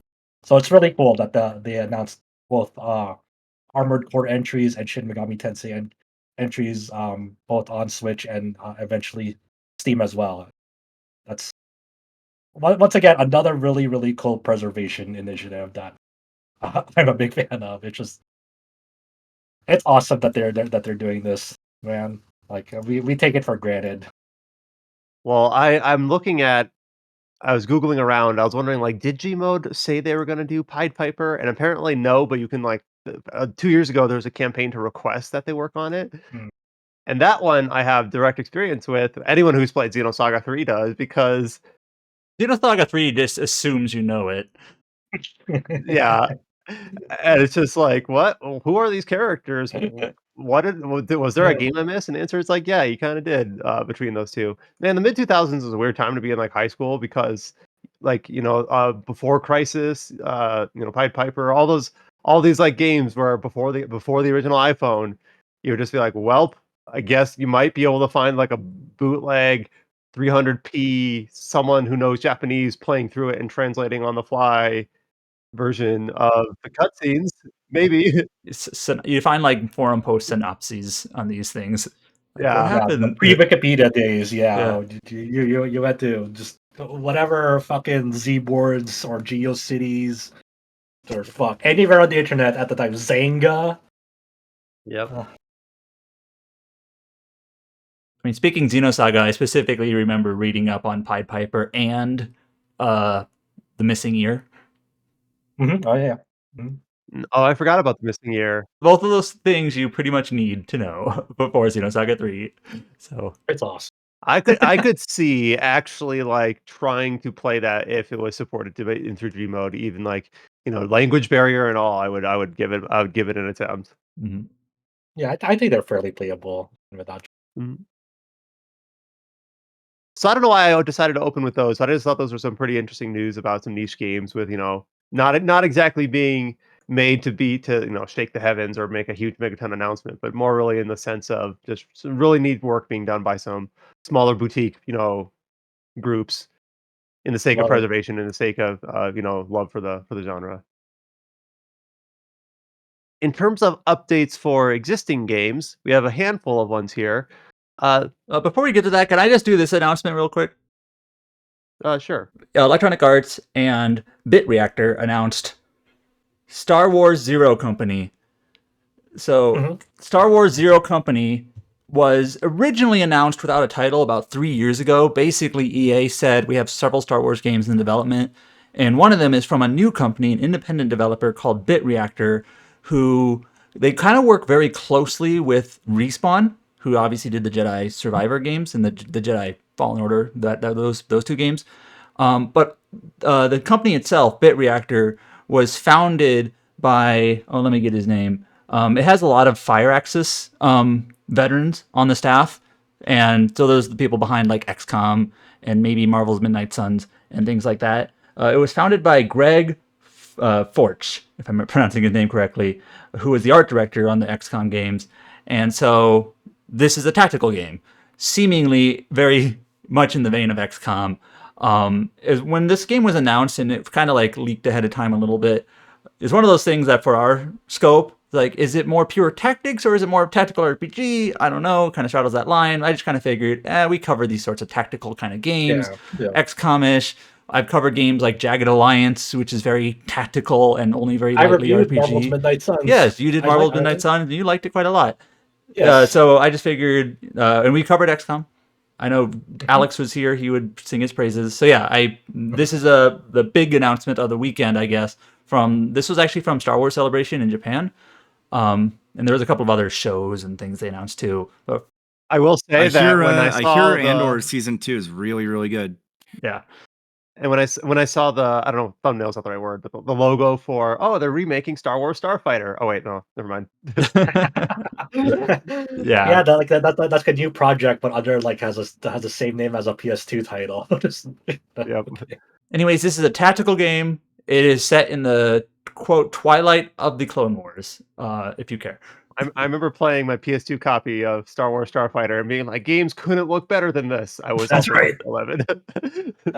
So yeah, but before the trailer of this came out, the key art for this is really funny because it's like it's definitely like trying to evoke the classic timeline era Star Wars feel. Like you just have this R2D2-esque thing along with it's like squads. So you have like a Boba Fett looking one. You have your bounty hunter that's like sort of Han Solo-ish.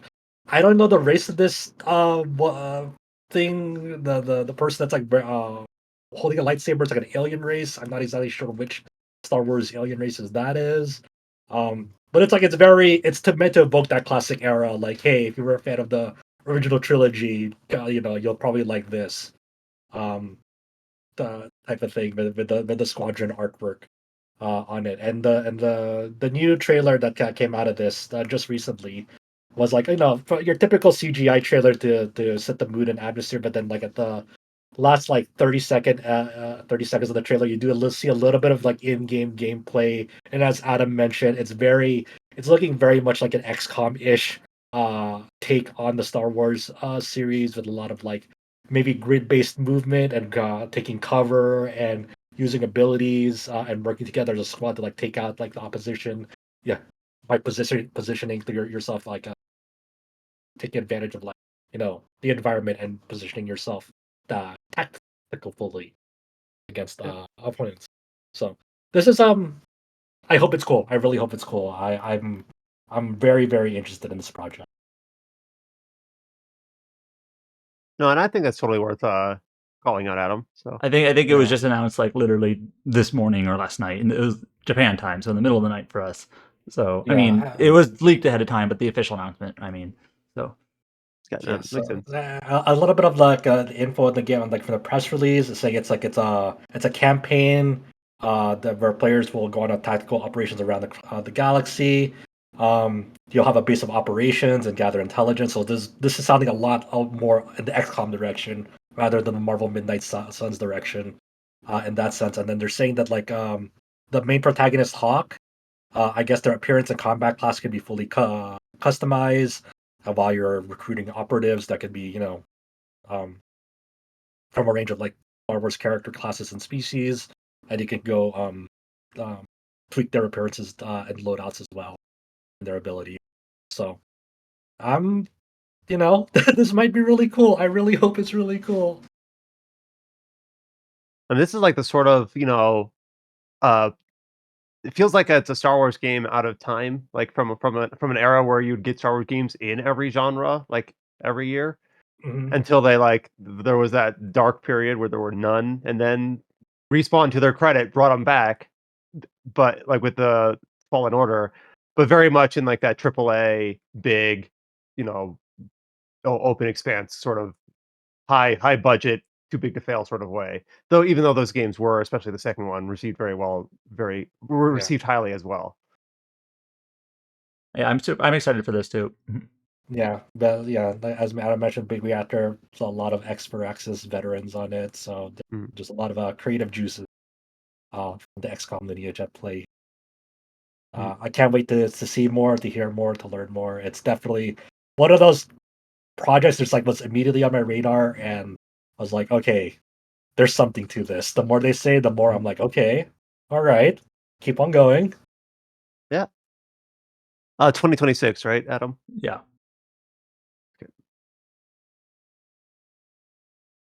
All right, in terms of game updates for release games, here's a game that we've talked about its strong post-launch support a few times.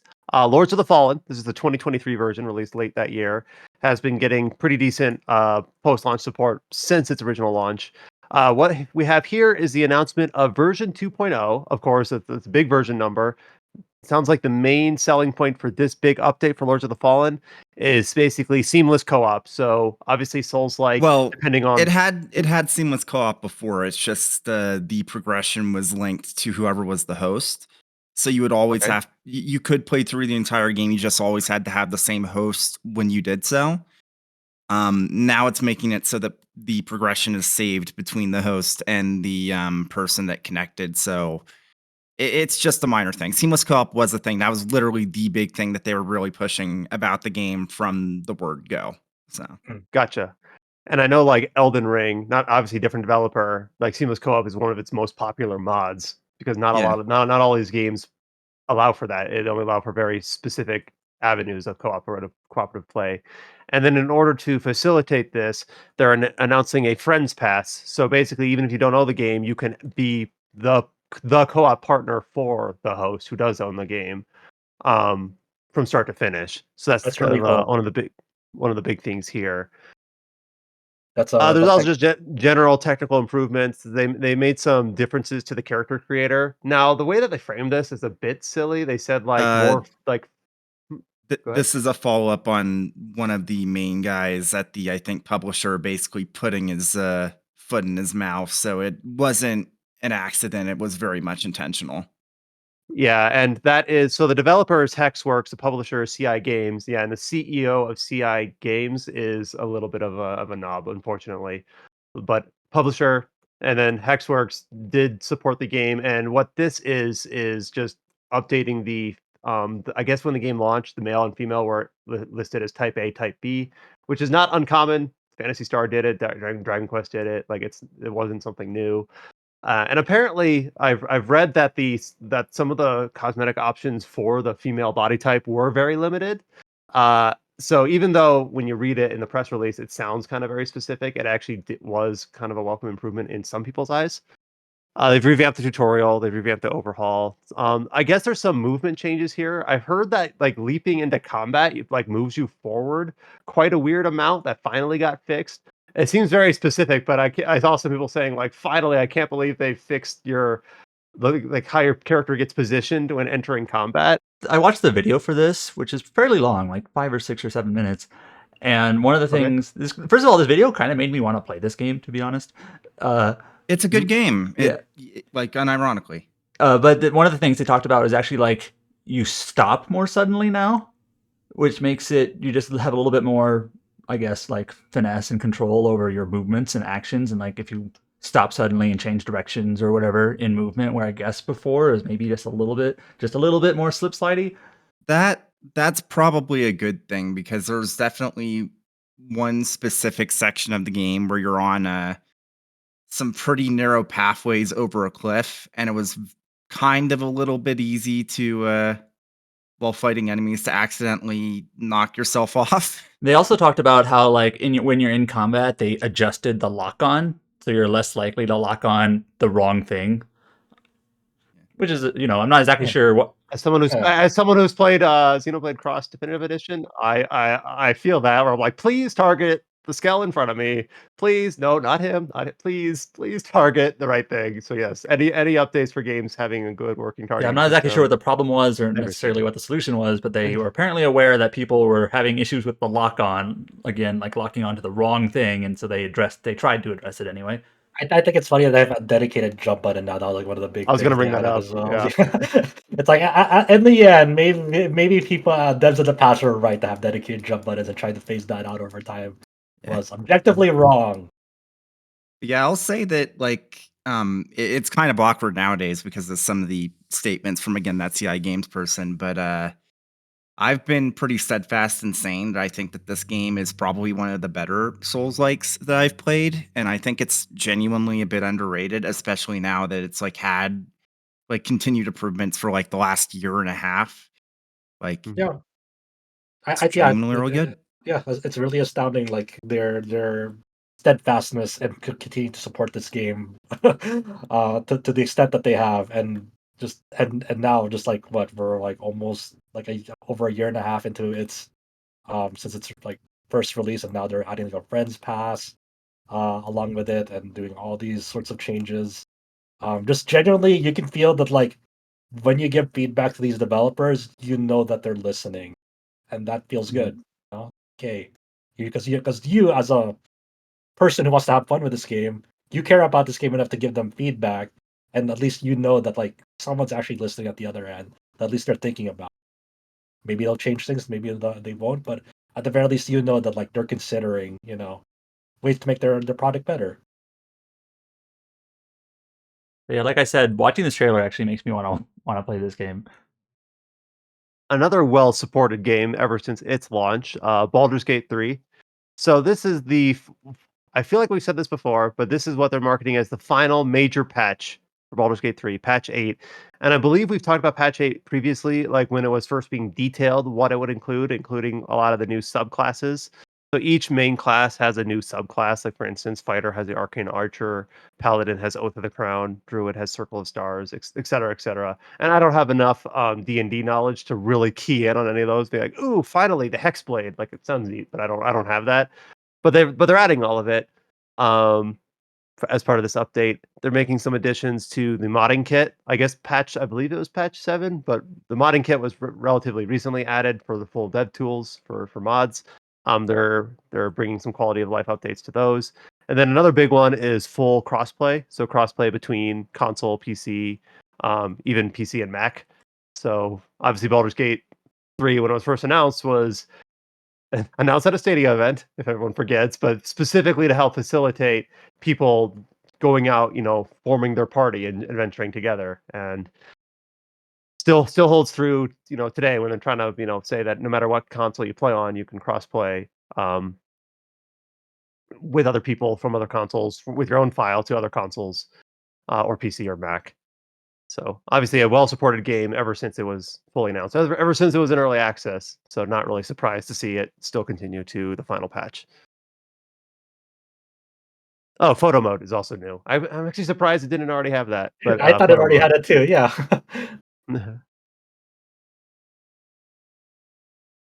And then the most recently released of the games on this, we got some news still trickling in from the announcement of the Raidou Remastered, The Mystery of the Soulless Army. First showed up at the Switch event.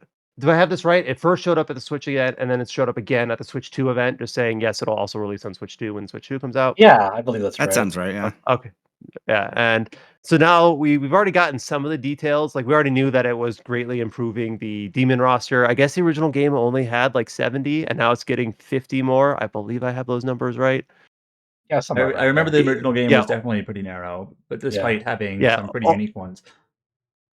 It says over 50 new demons, bringing the total to over 120. So yeah, about right, including ones that appear originally in the sequel, Divinal Summoner 2 versus King Abaddon, as well as they specifically call out Shin Megami Tensei 5 Vengeance. So more contemporary demons being kind of ported back into the remaster for Raidou and the Mystery of the Soulless Army. They talk about now these. You'll have to just tell me, Adam, or others, if they are completely new features or if they're revamped from how the original game worked. Talks about Raidou having summoner skills, combat skills versus sword skills, and how you have to gather materials to build different equipment that you would use in combat. And then also about demon loyalty and how those can kind of give you titles where the longer you use a demon, the more loyal they are to you, which unlocks titles that allow I you to think some control of the more stuff demons. was in the sequel in some form, but not in the original. Yeah. I have to. I don't remember specifically exactly how the mechanics worked, but I know a lot of this stuff. The sequel added a bunch, and it sounds like it's sort of being kind of not backward is not the right word. I know it would be bad. It would be bad for the marketing of this game, but I kind of wish they just had like, here's what we took for this sequel and put it into this game. God damn it! Yeah. So at least refresh our memory that way for the old heads. Because I am also very pleased. I'm like, well, the sequel was so much better, but like, was this just in the sequel? But definitely, like the battle camera and the way you move around 3D in the battles is definitely new to this game, and that's not bummed from this. That's just like the pace of combat being like way faster paced in this game. That's definitely something that's new to this game for sure. Like the dodge rolling and like dedicated jump button to evade attacks on some of like the footage that's come out from the Japanese outlets when they were previewing this game. Like, I'm like, oh yeah, that's due to this game. Yeah. There's a lot of like fun little touches as well. I mean, there's definitely some like you can see like the demons like Mermaid from SMT5 like making it into this game.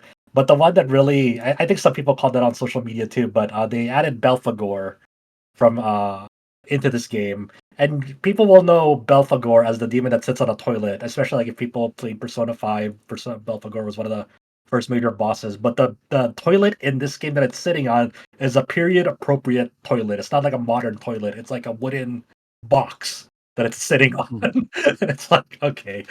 All right, Atlas. That's pretty good, assholes. Because normally he's just on like a porcelain regular toilet, right? Yeah, exactly. That was really good. But they also have like Cybele, Turbogretti, I forgot Pavlosag, I think was like the scorpion-esque demon. Yeah, some others. Just cool to see like filling out the roster for this game. Always good. A couple other smaller trailer updates for some upcoming games. Here's one, an indie game we've covered a few different times over the last 3 years or so. Demonschool. This game has unfortunately been in a little bit of a development. I don't want to say hell. It's a little bit poetic, but it was originally supposed to release earlier in 2024. Got pushed back. It's now announced during the the Galaxies Gaming Showcase that Demonschool is slated to launch this summer. Alongside this, they showed off the game has been showed off in so many different contexts, but more look at the game's mini games and quickly thumbing through the trailer. It shows like a cooking mini game, like a karaoke slash dating mini game of some sorts. So really kind of shows that this game is going to be like a fully featured RPG with all the little like just window dressings that these sorts of games have.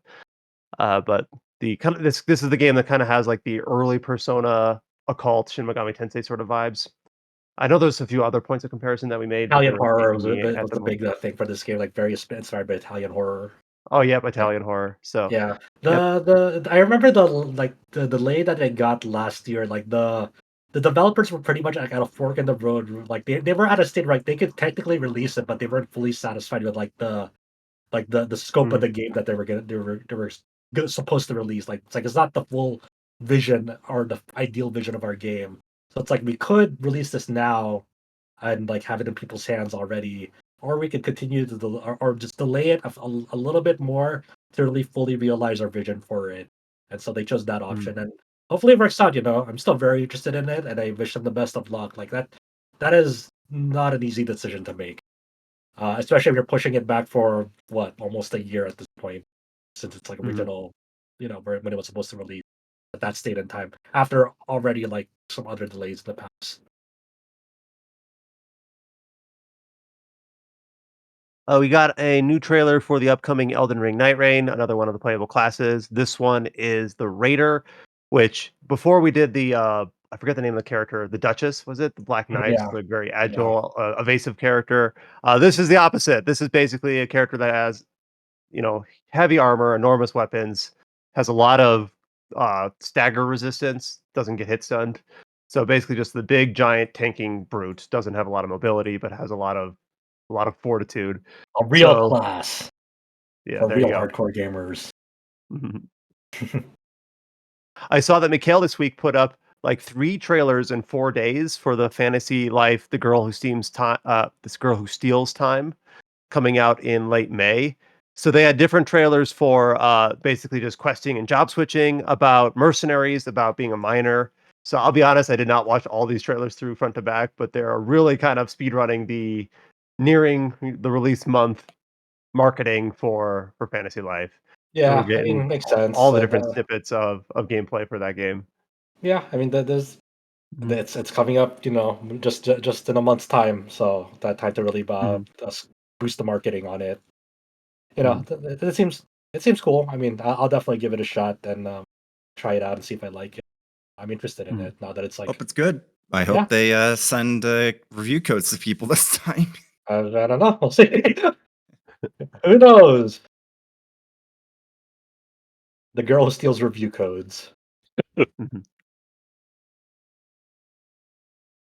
We have a handful of dates here covering like the mid-spring to early summer. This first one is actually about an information stream that's coming up. We talked about the recently announced Super Robot Wars Y, kind of brought it up in passing when talking about Gundam G Generation. Uh, there'll be a series information stream on April 20th that will talk about Super Robot Wars Y, as well as Super Robot Wars DD, which is the ongoing mobile game. Yeah, this is this is what I've been waiting for. So usually, they have the occasional SRW stream like for DD announcements or whatever. And like, no, I don't personally care, so I don't play it. That's cool for people to do. But this is the one I'm waiting for. Okay, they have a new SRW console game coming out this year. They only showed a little bit of the series coming to it, but I assume just in a few hours, early morning tomorrow at 3 a.m. They're gonna unveil like the rest of the series coming to SRWY, and it'll have all my hopes and dreams and wishes along with it, and I'm gonna be a very happy person after the end of it. So Mhm. this is right now. This is kind of like the most important gaming thing for me in the immediate future is for the series list to be fucking awesome, and that I love it. The ones that I'm really, really gutting for and crossing my fingers for are like Grand Belm and Rin no Lagrange. I don't expect anyone to know that. It's okay for people who do. You're a real one. But we'll see. I'm ready to be surprised and entertained, and I'm ready to play a new SRW again for like the umpteenth time in my life. I don't know. It's been too much to count. I'm here for more.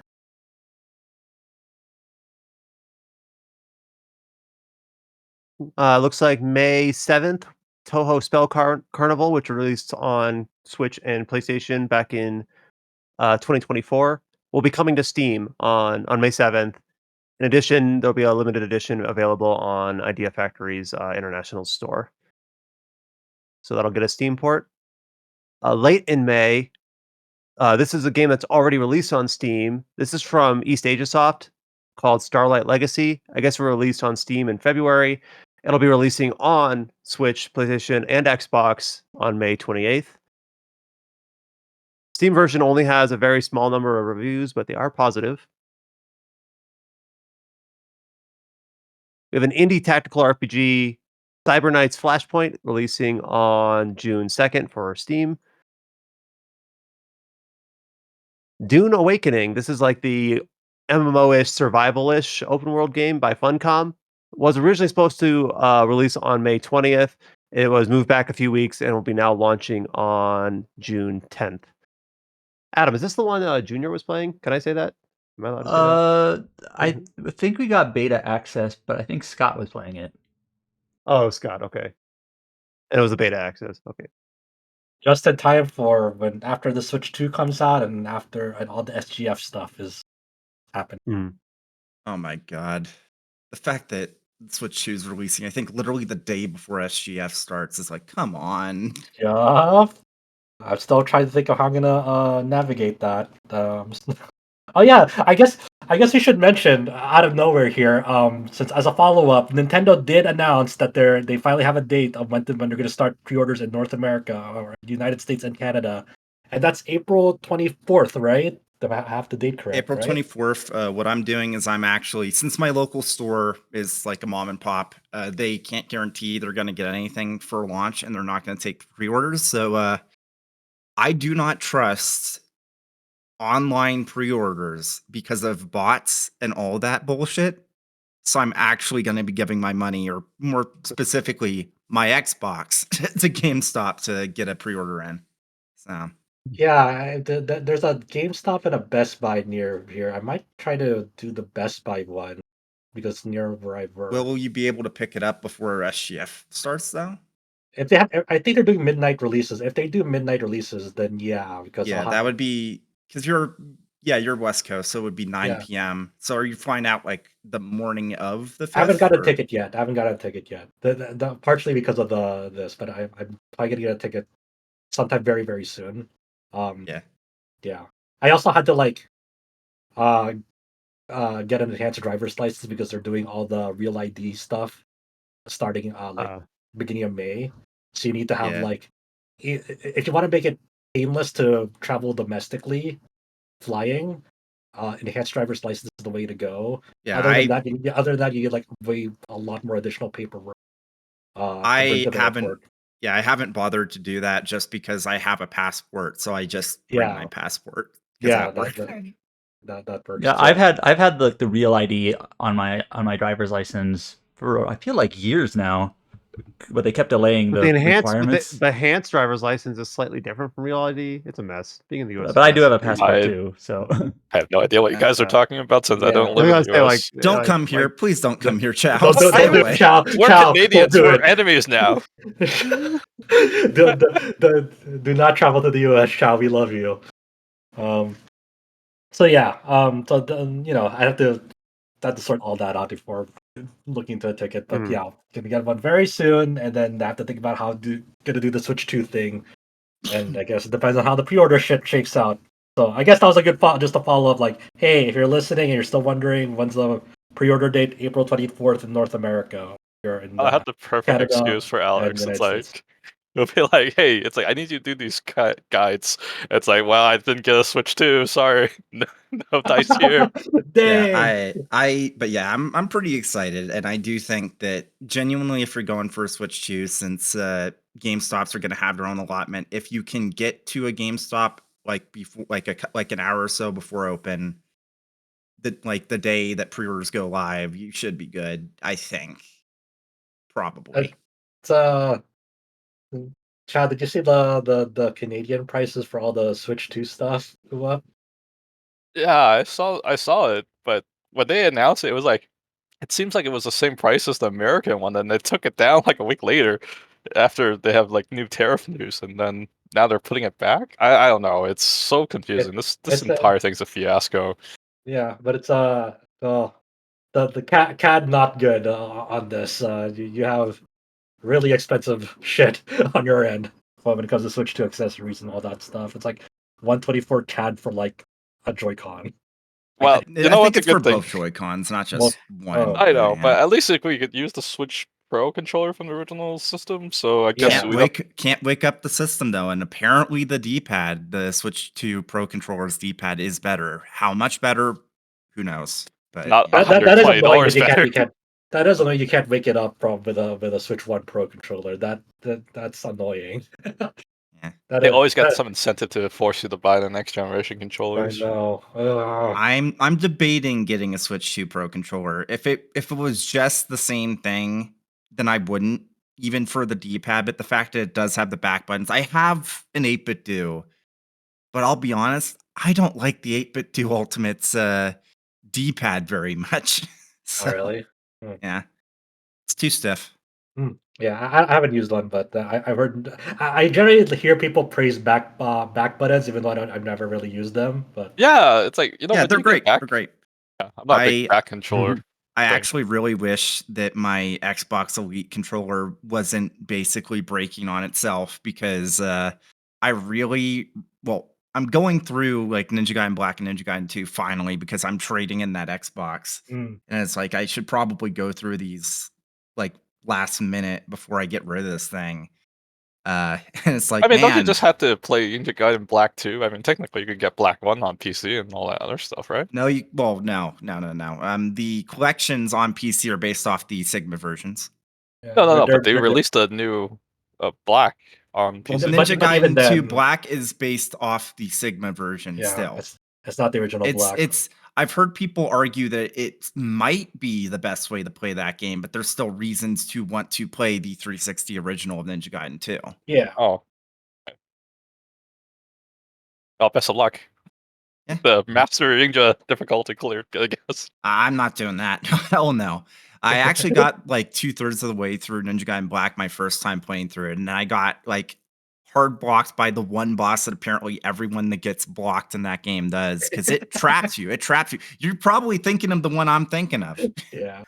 It's like, man, this save point, it's so good that I was able to find the save point after this one-way passage. Uh-oh. I don't have healing items. Uh-oh. Fun times. God, I love those games. They're just so good. Like, I don't know. Nothing else I haven't good. seen games made like when enemies are this aggressive and every grunt feels like a menace. Yeah, there were certainly games of that era. They were awesome, and I hope the new one's good too.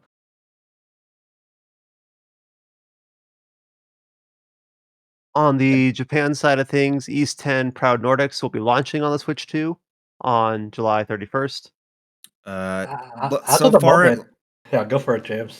so far, it looks like it's only a Switch 2 version, and unlike with the Trails in the Sky remake, this is like 3 months away, and there's no other platforms announced. I think this might just only be Switch 2 for a bit. That's Switch 2 exclusive, baby. also the web commercial they released for it is 30 FPS, whereas the web commercial they released for the original East 10 was 60, which implies that this might be 30 FPS with no 60 FPS mode. Damn, That's It's like- that doesn't sound good. Oh shit. 2 more game dates here. I believe this one's pronounced HYKE Northern Lights, HYKE.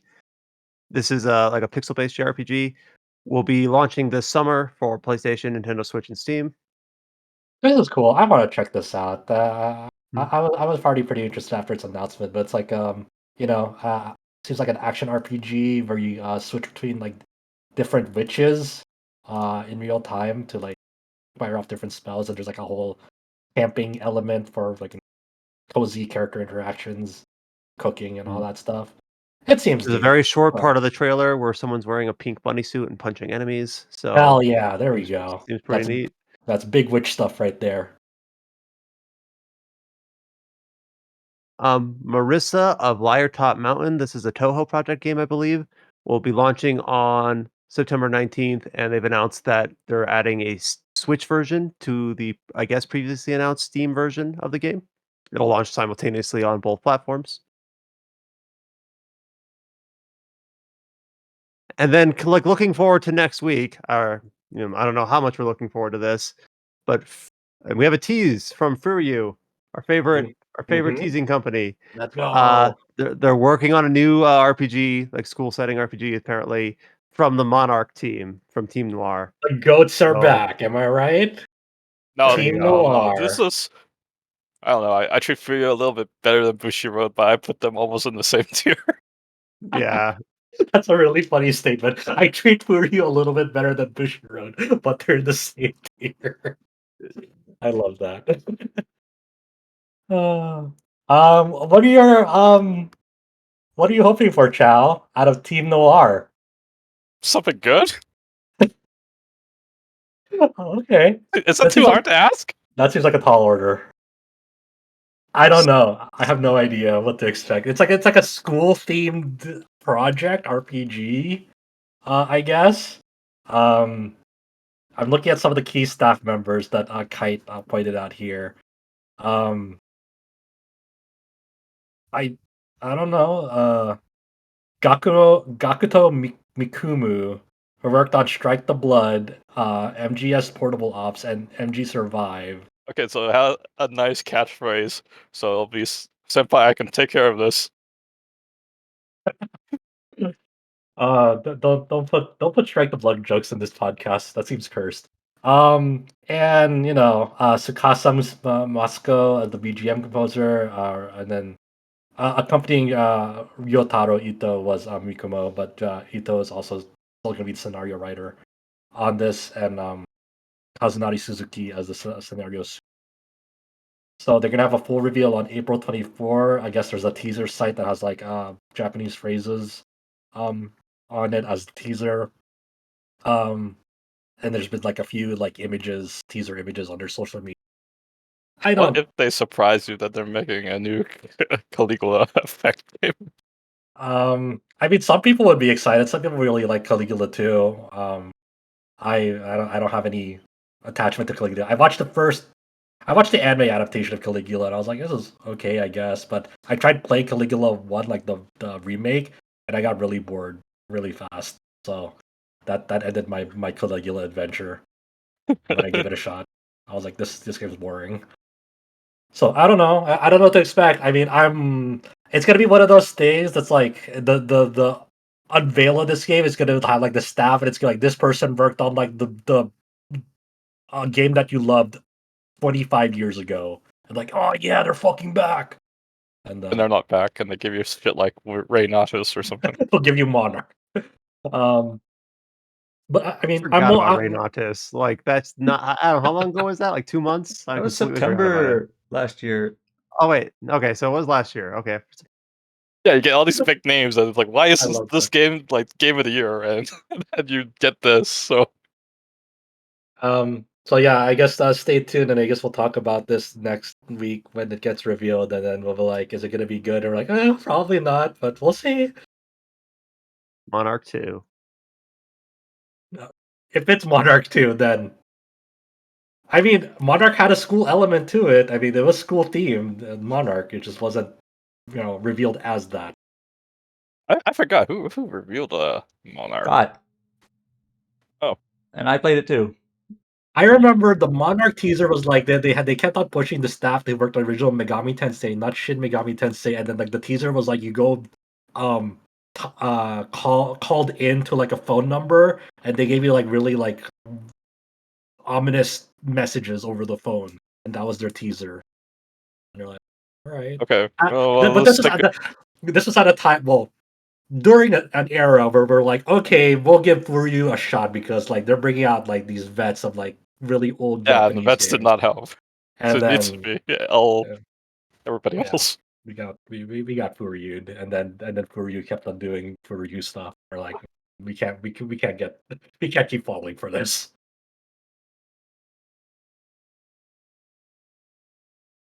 So obviously next week, one of the game that we will be talking about is we have a few things releasing kind of on top of each other.